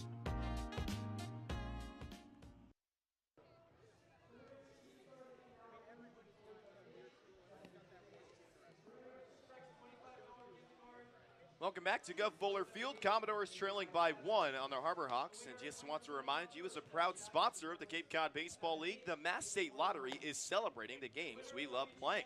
From the baseball diamond to the many lottery games that help support all 351 cities and towns across the Commonwealth. So, here's to 50 years of winning and 50 more. The Commodores trying to do just that, win for the 4th straight game, but down by 1 on the Harbor Hawks. Carter, what do the Dores need to do here in this inning to get back in front? I mean, I would say it starts right here with Josh Stewart. It does. It begins and ends with Josh Stewart on the mound. This guy has been a trusted arm out of the Falmouth pen all year long. We talked about his ERA under 1 to this point in the season. He ended that 7th inning that was a carousel ride for Hyannis coming around in their lineup, nearly batted around against Luke Malone. So for Stewart, it's time to shut this Hawks lineup down, starting with McConnell, Ruiz on deck, and Moore in the hole. McConnell's the only guy that did not come up in the top of the 7th. He looks at ball 1 to start off his 4th at-bat. This is Stewart's 2nd batter faced. He came in to face Sirota, and he struck him out on 3 pitches.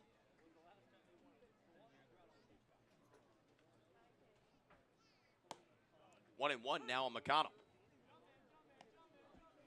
McConnell will be starting in center field for the Western Division on Saturday in this year's All-Star game. Making its return after a couple of years of absence because of the COVID-19 pandemic is the All-Star game. So 1-1 comes in, lifted out to left field. Orphan has a beat and makes the grab for the first out.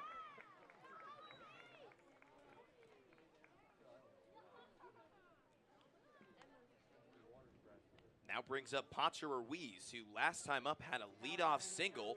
That was the start of the explosion by Hyannis. Unfortunately, yes, Ruiz, who entered the night hitting 180, had that single to right, got to second on an error on Alex Mooney, and then scored on an error on Travis Chestnut out in center field. Those 2 errors in that inning were major for the Hawks. Ruiz swings at the first pitch, foul. So it's 0-1 on the San Diego State Aztec, who didn't play in that many games at SDSU this season. Just 21 games to his name, starting in 13. Having 18 hits, along with 3 home runs and 20 RBIs. That guy on the mound is going from Texas to Texas A&M this fall.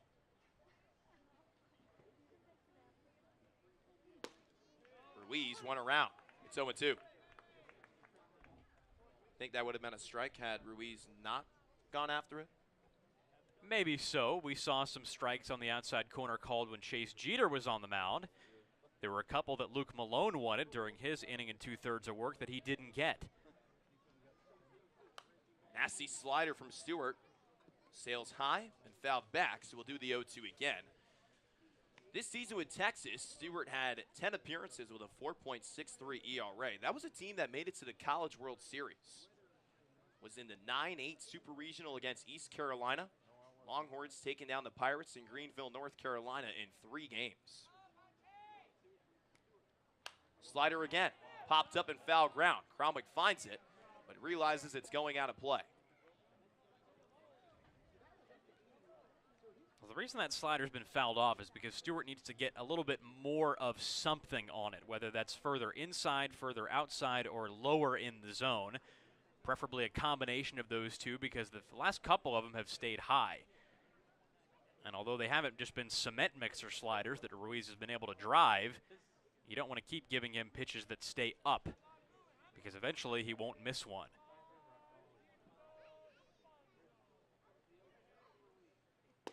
Stewart gets Ruiz on strikes. A backwards K delivered to Pacha Ruiz. It's Josh Stewart's 2nd strikeout on the evening. 2 gone in the 8th. Perfect spot. Got it lower in the zone and on the outside corner, which has been given tonight by home plate umpire John Petula. Just tailor-made for Cromwell to catch and frame and watch Ruiz walk his way back to the Hyannis dugout. Here's Christian Moore, 2 for 3 today with a single and a double. First pitch comes in a little tight. It's now 1-0. Moore is at third base. Last time the Commodores took on the Harbor Hawks in McKeon Park, Moore was in left field.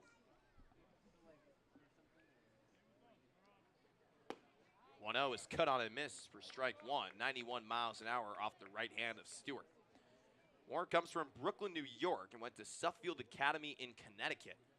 It's nothing like taking the train to go to school every day.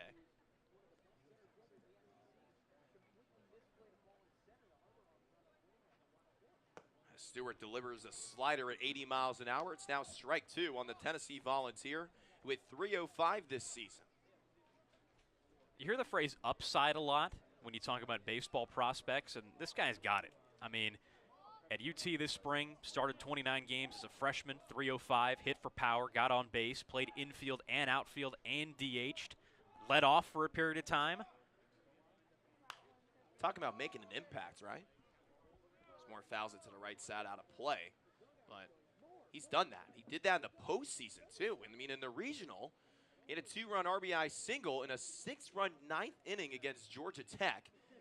Then started the scoring in a 4-run ninth inning against Campbell, driving in a run via an RBI single. Tennessee won that regional, but fell to Notre Dame in 3 games in the Knoxville Supers. 1-2 comes in. It's a swing and a miss for strike 3. Boy, that slider is working for Josh Stewart. He has 3 strikeouts on the evening. The Dores trying to get back in front when we come back.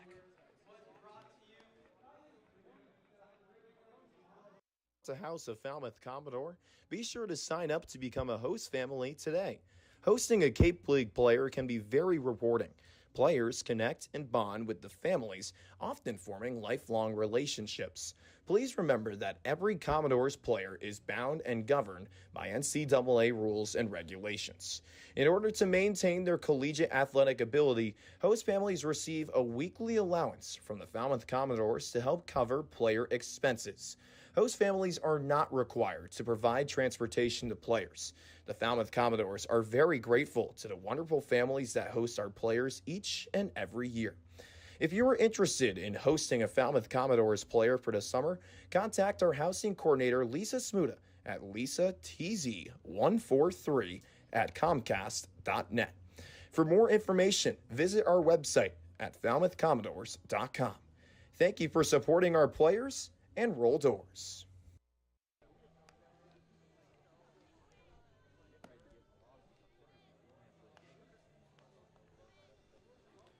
Commodores trailing by 1 going into the bottom of the 8th inning here at Gov Fuller Field as Ty Langenberg is about to begin his 2nd inning of work. Carter, he's taking on Borfin, Brutcher, and Cromwick. That's due up for Falmouth in this bottom half.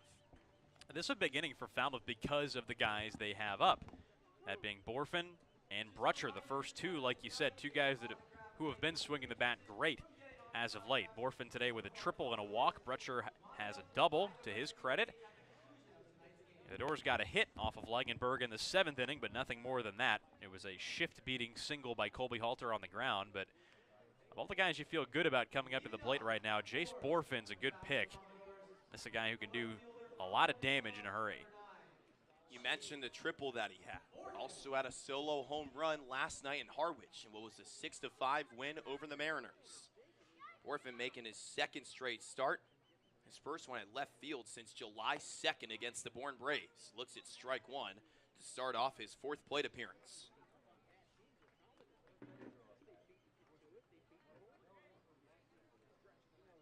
Langenberg working on the left side of the rubber deals. 1-1 now. I wouldn't be surprised if Borfin takes one out here. You mean over the fence? Yeah.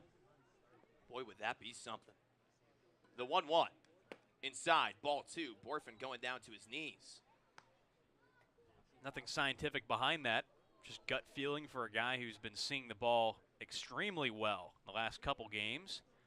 Walking a lot, picking his pitches. Fouls the 2-1 back and out of play. The count is even.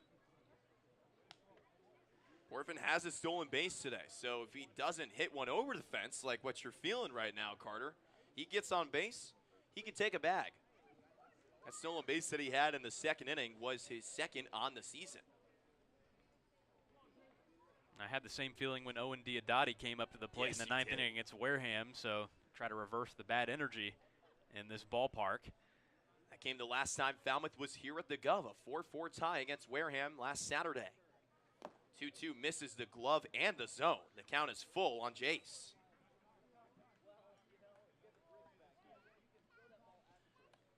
Falmouth wins today, and if Bourne loses against Wareham, then the Commodores will be just 1 point out of third place behind the Bravos.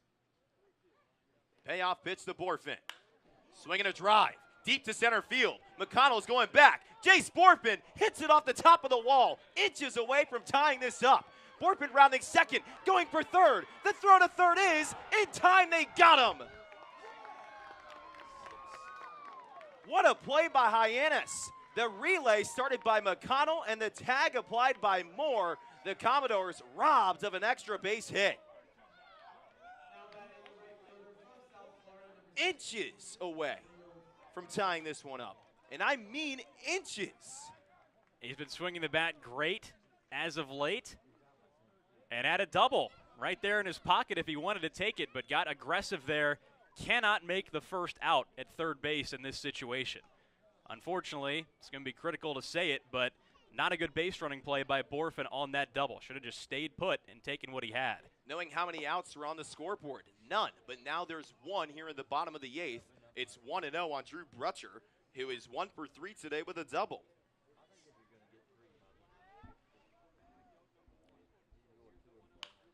Brutcher sends it out to the right side, over the head of Nishida and down for a base hit. There it is. Just shows more impact had Borfin stayed at second base. A lot of mistakes today by the Dores. We've seen a lot of it defensively, but now it's showing on the base paths. 5 errors for the first time since opening day. And some base running mistakes. That the biggest one by Borfin. I don't think he would have scored on that ball, but now you'd have a guy at first and third with only nobody out, rather, in that case. Here's Cromwick. Has an RBI single today. It was the game's first run in the second. Swings and misses at strike one.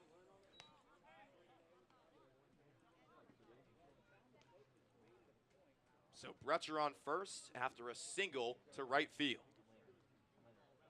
That's Drew's second hit on the evening. Cromwick looking for his second here as well as he goes after the 0-1, the 1-1, excuse me. It's now 1-2 on Josiah.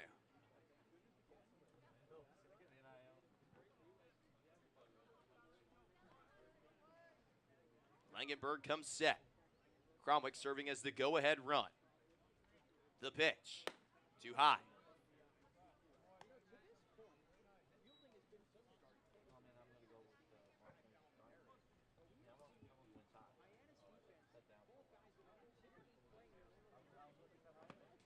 Misses low now, and Cromwick serving a good eye up there at the plate.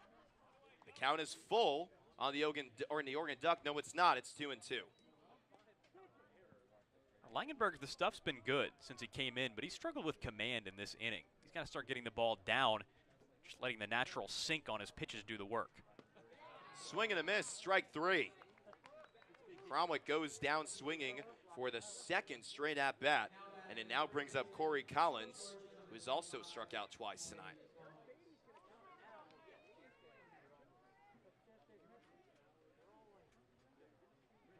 And you get the feeling that a lot hinges on this at-bat right now between Collins and whoever Hyannis brings in. Because if Collins can't get on base and push a runner into scoring position, the Dores may not get another chance as good as the one they would have had if Borfin would have just stayed put at second base to start this inning. We'll tell you who's coming in for Hyannis after this. Dores down 1 with Collins serving as the go-ahead run. Hey Commodores fans, sharpen your baseball skills with some of America's finest players from the best college programs in the country. Clinic attendees will have opportunities to work on hitting, base running, infield and outfield play, as well as pitching and catching. Attendees will also participate in Commodores Chat, where coaches and players discuss topics like sportsmanship, academics, teamwork, and other issues important to being an all-around player. Clinics are offered Tuesday, June 21st through Friday from 9 a.m. to 11:30 a.m. 3 separate clinics will be offered for ages 5 to 14.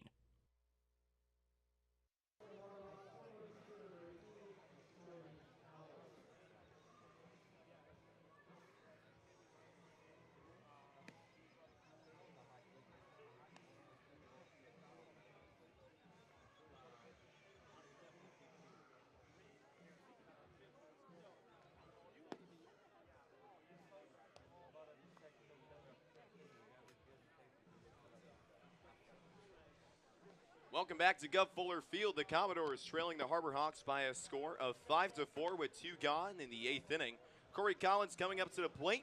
He's facing a new guy on the mound. You see him on your screen. It's Jordy Allard. He's having a great season so far, making his 10th appearance with an ERA of 0.73, 15 strikeouts, 2 walks, giving up just 1 earned run. I think Hyannis brought in the right guy. And we said before, because the Hawks have a lead heading into the late stages of this game, we were going to see their top-end bullpen guys, and Allard has been just that. No all-star selection for this guy either, but the numbers suggest that he very well could have made it on any kind of coin flip decision between 2 arms. 9 games entering tonight, a .73 ERA, 12 1/3 innings, 15 strikeouts, only 3 hits and 2 walks allowed. So very few base runners against this guy at all, and only 1 earned run allowed this entire year. It was in a 2-inning stint against Orleans on July 10th, where Hyannis won 8-4 anyway. He's been all over the place at the college level. Was at Babson, Southern New Hampshire, went 7-0 with a 0.91 ERA at those 2 schools. He's now facing Corey Collins, who's 0 for 3 tonight. He's the go-ahead run. He's had a home run recently. It came on Sunday at Catuit in what was a 9-8 win for Falmouth. Rutger leads off first after a single to right field. First pitch to Corey, strike 1. The Dores looking to extend their winning streak to 4. That'll be their longest win streak if they get it done tonight. It's in the dirt, and it gets away from Corona, bouncing off the screen. Brutcher going the second on the wild pitch. So now all Corey has to do, Carter, is find a gap. If that, he could just settle for a base hit. Brutcher, a guy who plays a pretty decent outfield with decent speed. With 2 outs, you know he's going to be running hard on a base hit. That winning streak, like I mentioned, if the Dores can get it to 4, it'll be their longest this season.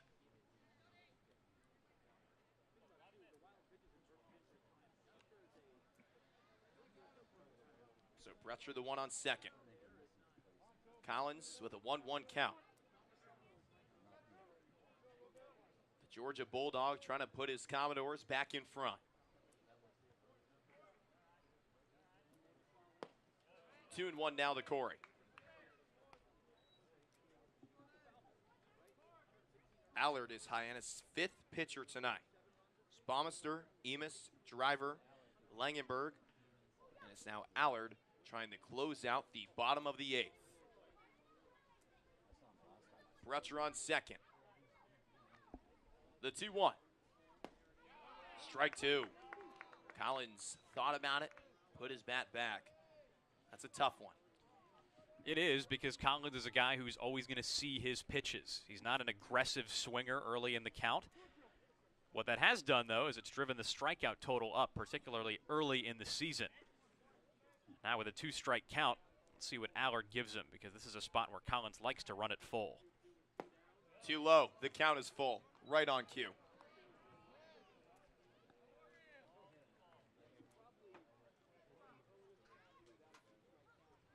Falmouth can get back to 500 if it pulls off a win right here. Allard comes set. Payoff pitch. Popped up left side, out of play.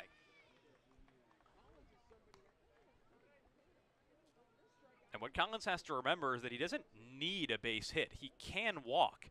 If he doesn't get anything to his liking, and he can show the discipline to lay off of it, he can put 2 on with 2 out for Nicholas. Collins has walked 13 times this season. Allard with the pitch. Ball 4. Great eye from Corey. That's as close as you can possibly get if you're Jordy Allard.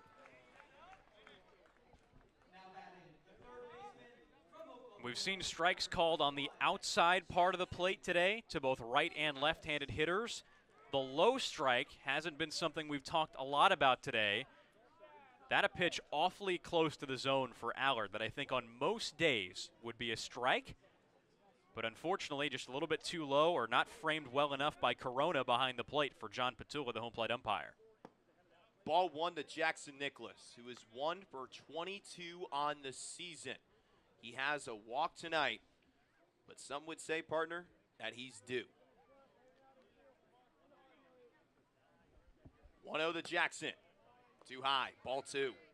And Allard, a guy who doesn't walk anybody, but he just gave a free pass out to Corey Collins and is behind in the count 2-0 to Nicholas. Entering this game, the 12 1/3 innings, Allard had only 2 bases on balls. The 2-0. Strike one. And there's that outside corner. So you figure if Hyannis is griping about the payoff pitch to Collins, he just got to strike back a little bit off the plate there on the outside corner to Nicholas. Allard trying to get out of a jam. Swing and a miss. The count is even. Allard came in for Ty Langenberg in this bottom of the 8th inning. And I think after walking Collins on what looked like a changeup, and after that last swing by Nicholas, Allard's probably just staying with the heat. Trust your number one. Try to end this inning by blowing it by Nicholas. 2 on, 2 gone. The 2-2. Grounder, right side to Nishida. Picks it up, tosses the first, and that is the end of the 8th. The Dores putting runners on, but stranding them. We go to the top of the 9th, where Falmouth still trails by 1. And can you draw your college logo? Nice. There we go. I can That's see actually it. good. That's I can actually see really it. good. Oh my goodness, so bad. That's good. That's pretty good. That is good. I love how flames go. But I can try to give you a frog. Looks more like a pig than a frog. That's no frog. That's wrong. bad. That's oh more my like a. That's bad. I know it's got like a weird. Wow. Okay. Yeah. No. I can't draw the basic one. You know. Okay. Do not judge me, please. Very stress. Okay. Ready? Yep. Yeah. We gotta erase puddles right there. There's puddles. That looks like a turkey. That's actually really good. That's really good.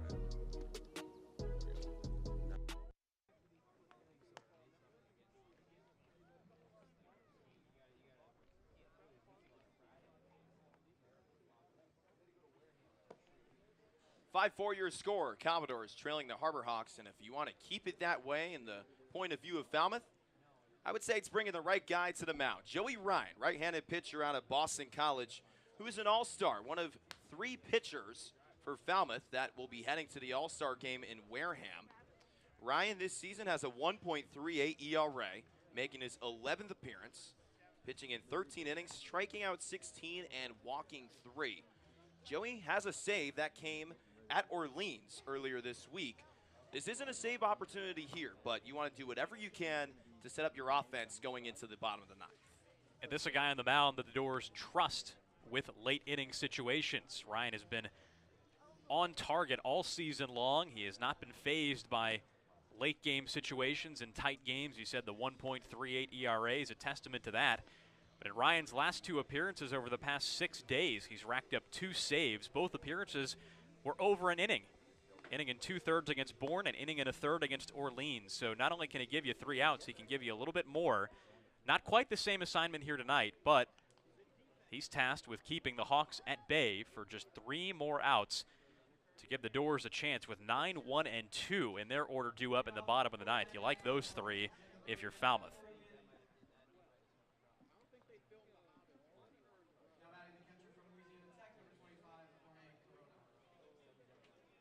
Here's Jorge Corona, right-handed catcher, who is getting the start, something we haven't seen often against Hyannis. Normally it's Pancho Ruiz. There's a liner cut by Mooney for the first out. We've seen a lot of 1 pitch, 1 outs. This is the case here in the 9th as well. That first pitch swinging for Corona. Very aggressive and put pretty good wood on it. But Mooney alerted short and has made tougher plays than that for the first out here in the 9th inning. Makes it look pretty easy over there, doesn't it? Here's Phil Matulia getting some fill chance going into the left-handed batter's box. Ryan's first pitch is fouled back. It's 0-1. Matulia has himself a single. Came in his last at-bat in the top of the 7th. That's where Hyannis got most of its runs. A 4 spot put up in that top half.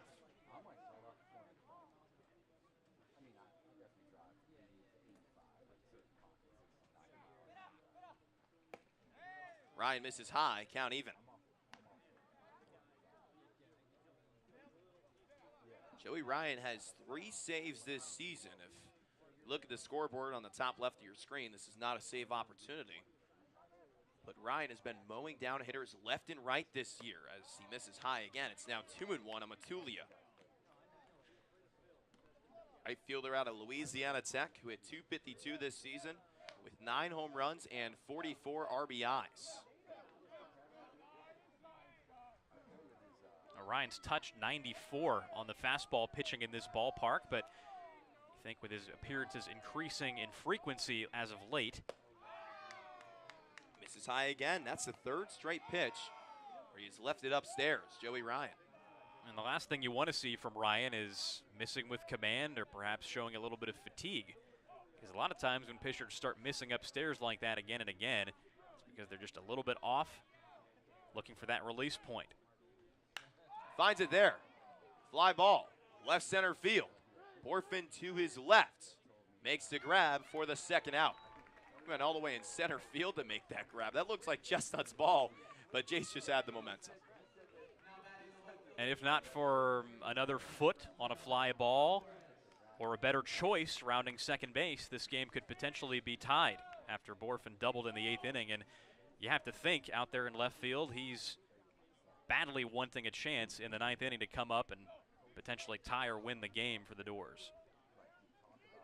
Here's Tito Flores, still looking for his first hit tonight. 0 for 3, but he reached base via an E5 in the 5th. Starts ahead 1-0. Hyannis at the top of the Western Division with 42 points. Falmouth in 4th with 33. So if the season had ended today, this would have been the first matchup for the Dores in the CCBL playoffs. It's now 2-0 on Flores. And with the way Katuitt is playing, unless Falmouth can catch Bourne, you would expect that Hyannis is the likely candidate to come away with the Western Division crown. They've been simply playing better baseball as of late, and the Kettleers have it. 2-1 now on Flores, and Katuitt lost today in 7 innings at Red Wilson Field to the Yarmouth Dennis Red Sox. It was a 5-1 victory for YD. Elsewhere in the West, Wareham is tied at Bourne with 2 apiece in the top of the 5th. It's now 2-2 on Flores. He fouls this one back.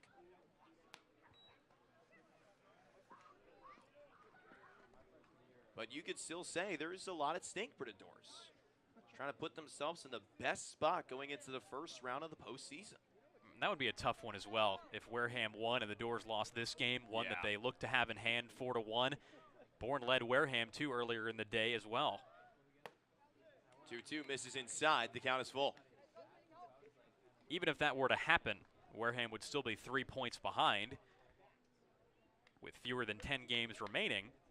But the Dores don't want to have it come down to a final day or a single point. They want to give themselves the best chance to clear 5th place by as much room as possible. Payoff pitch from Ryan. We'll do it again.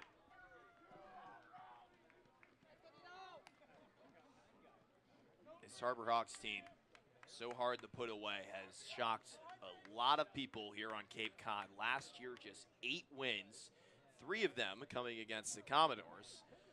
But now, Hyannis, 18, 10, and 6.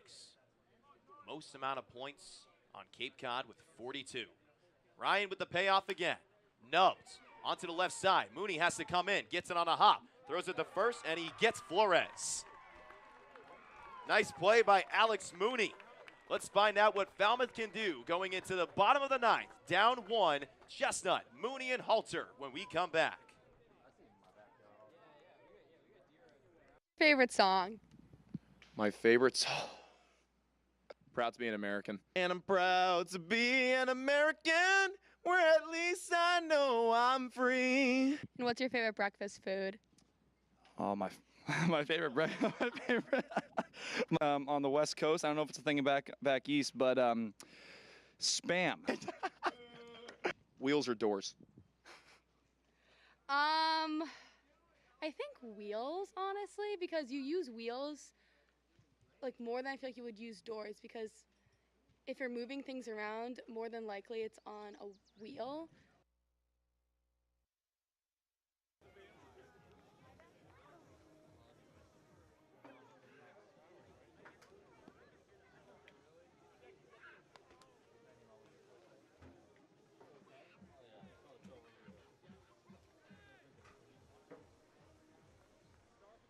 Now or never for the Commodores. Trailing by 1 to the Harbor Hawks here at Gov Fuller Field.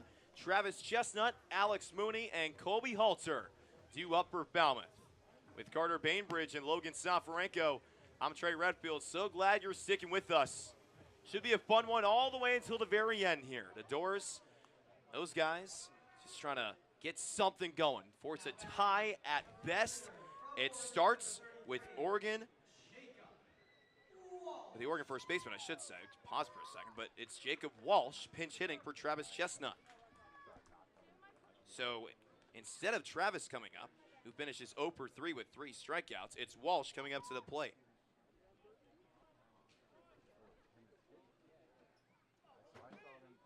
Jacob has the ability to hit the long ball. He's done it a couple of times this season. 4 bombs, 11 ribbies. He swings at the first pitch, sends it out to right center field. McConnell's going back. He can't get it. It bounces off the wall. Walsh rounding first and going for second. A stand-up pinch hit double for Jacob Walsh. He's the tying run. That's how you get it started. We've seen some late inning moves work out pretty well for Jeff Trundy as of late, but if the Dores end up getting at least 1 point in this game, we're going to take a look back at Jacob Walsh's pinch hit appearance in this game as one of the biggest that he's had decisions-wise this summer.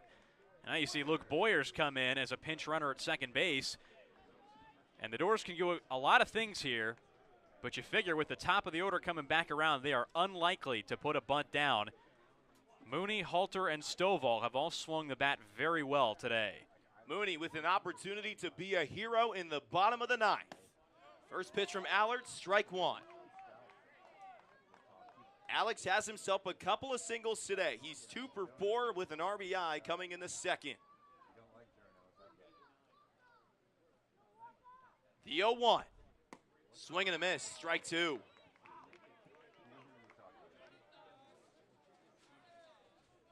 Falmouth just trying to salvage at least a point from the CCBL's best. Last time these two squared off, the Commodores took down the Harbor Hawks 3-2. The Dores trying to do it again, looking for their 4th straight win. 0-2 to Mooney. Foul back.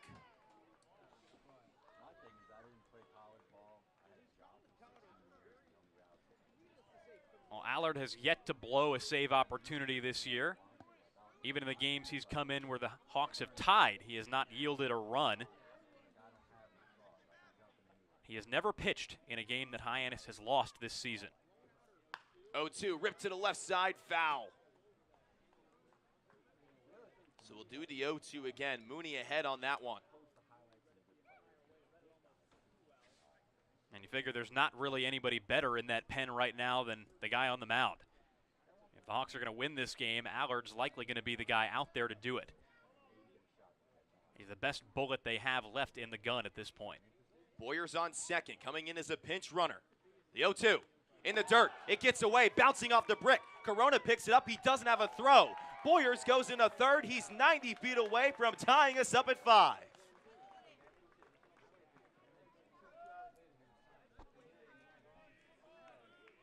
Well, that brick is not friendly, but it works out in Falmouth's favor either way.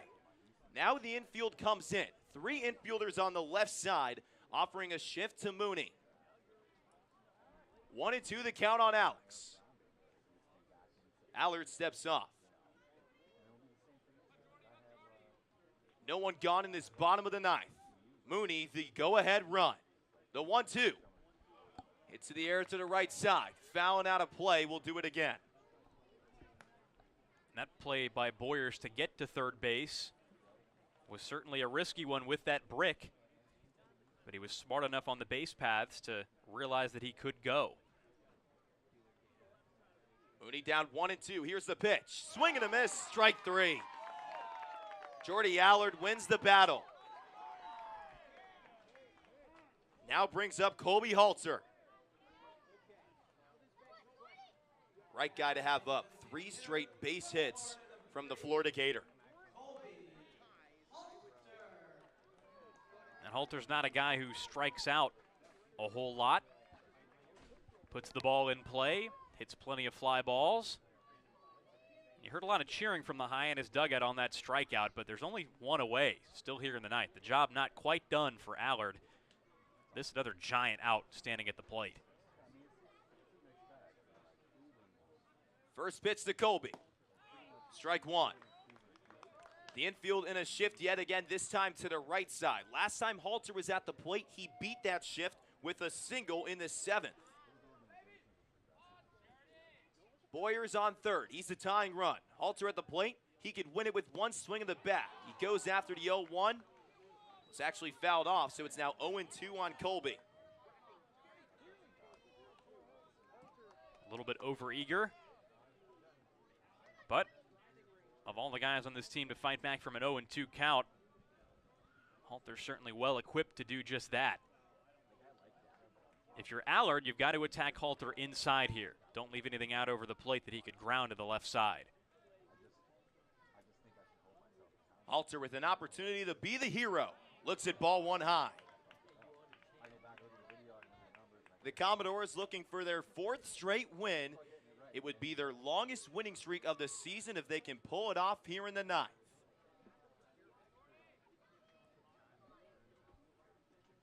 Allard looking to get a 4-out save for Hyannis. Comes set and deals. Swing and a miss, strike 3. Back-to-back strikeouts from Allard.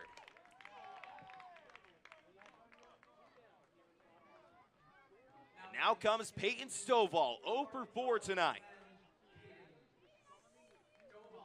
Well, the Hawks have found a lot of ways to win ball games this year. The Dores have been finding ways to win lately. And we'll see which force is stronger here after back-to-back strikeouts, but a pretty good hitter now at the plate in the form of Peyton Stovall. He's been in a spot that he has been ever since he's gotten here, in the 3 spot. He looks at strike 1, letter high. Last thing you want to do is strand Luke Boyers over there at third base, who came in as a pinch runner. Jacob Walsh got a double on the first pitch in his bottom half. And now Boyers is 90 feet away. It's now 1-1 as Corona keeps it in front of him. The count is even.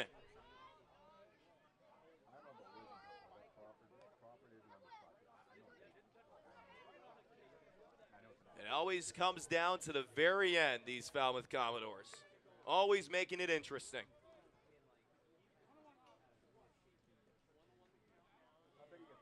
Mitch Jebb playing right up the middle on Stovall. The 1-1.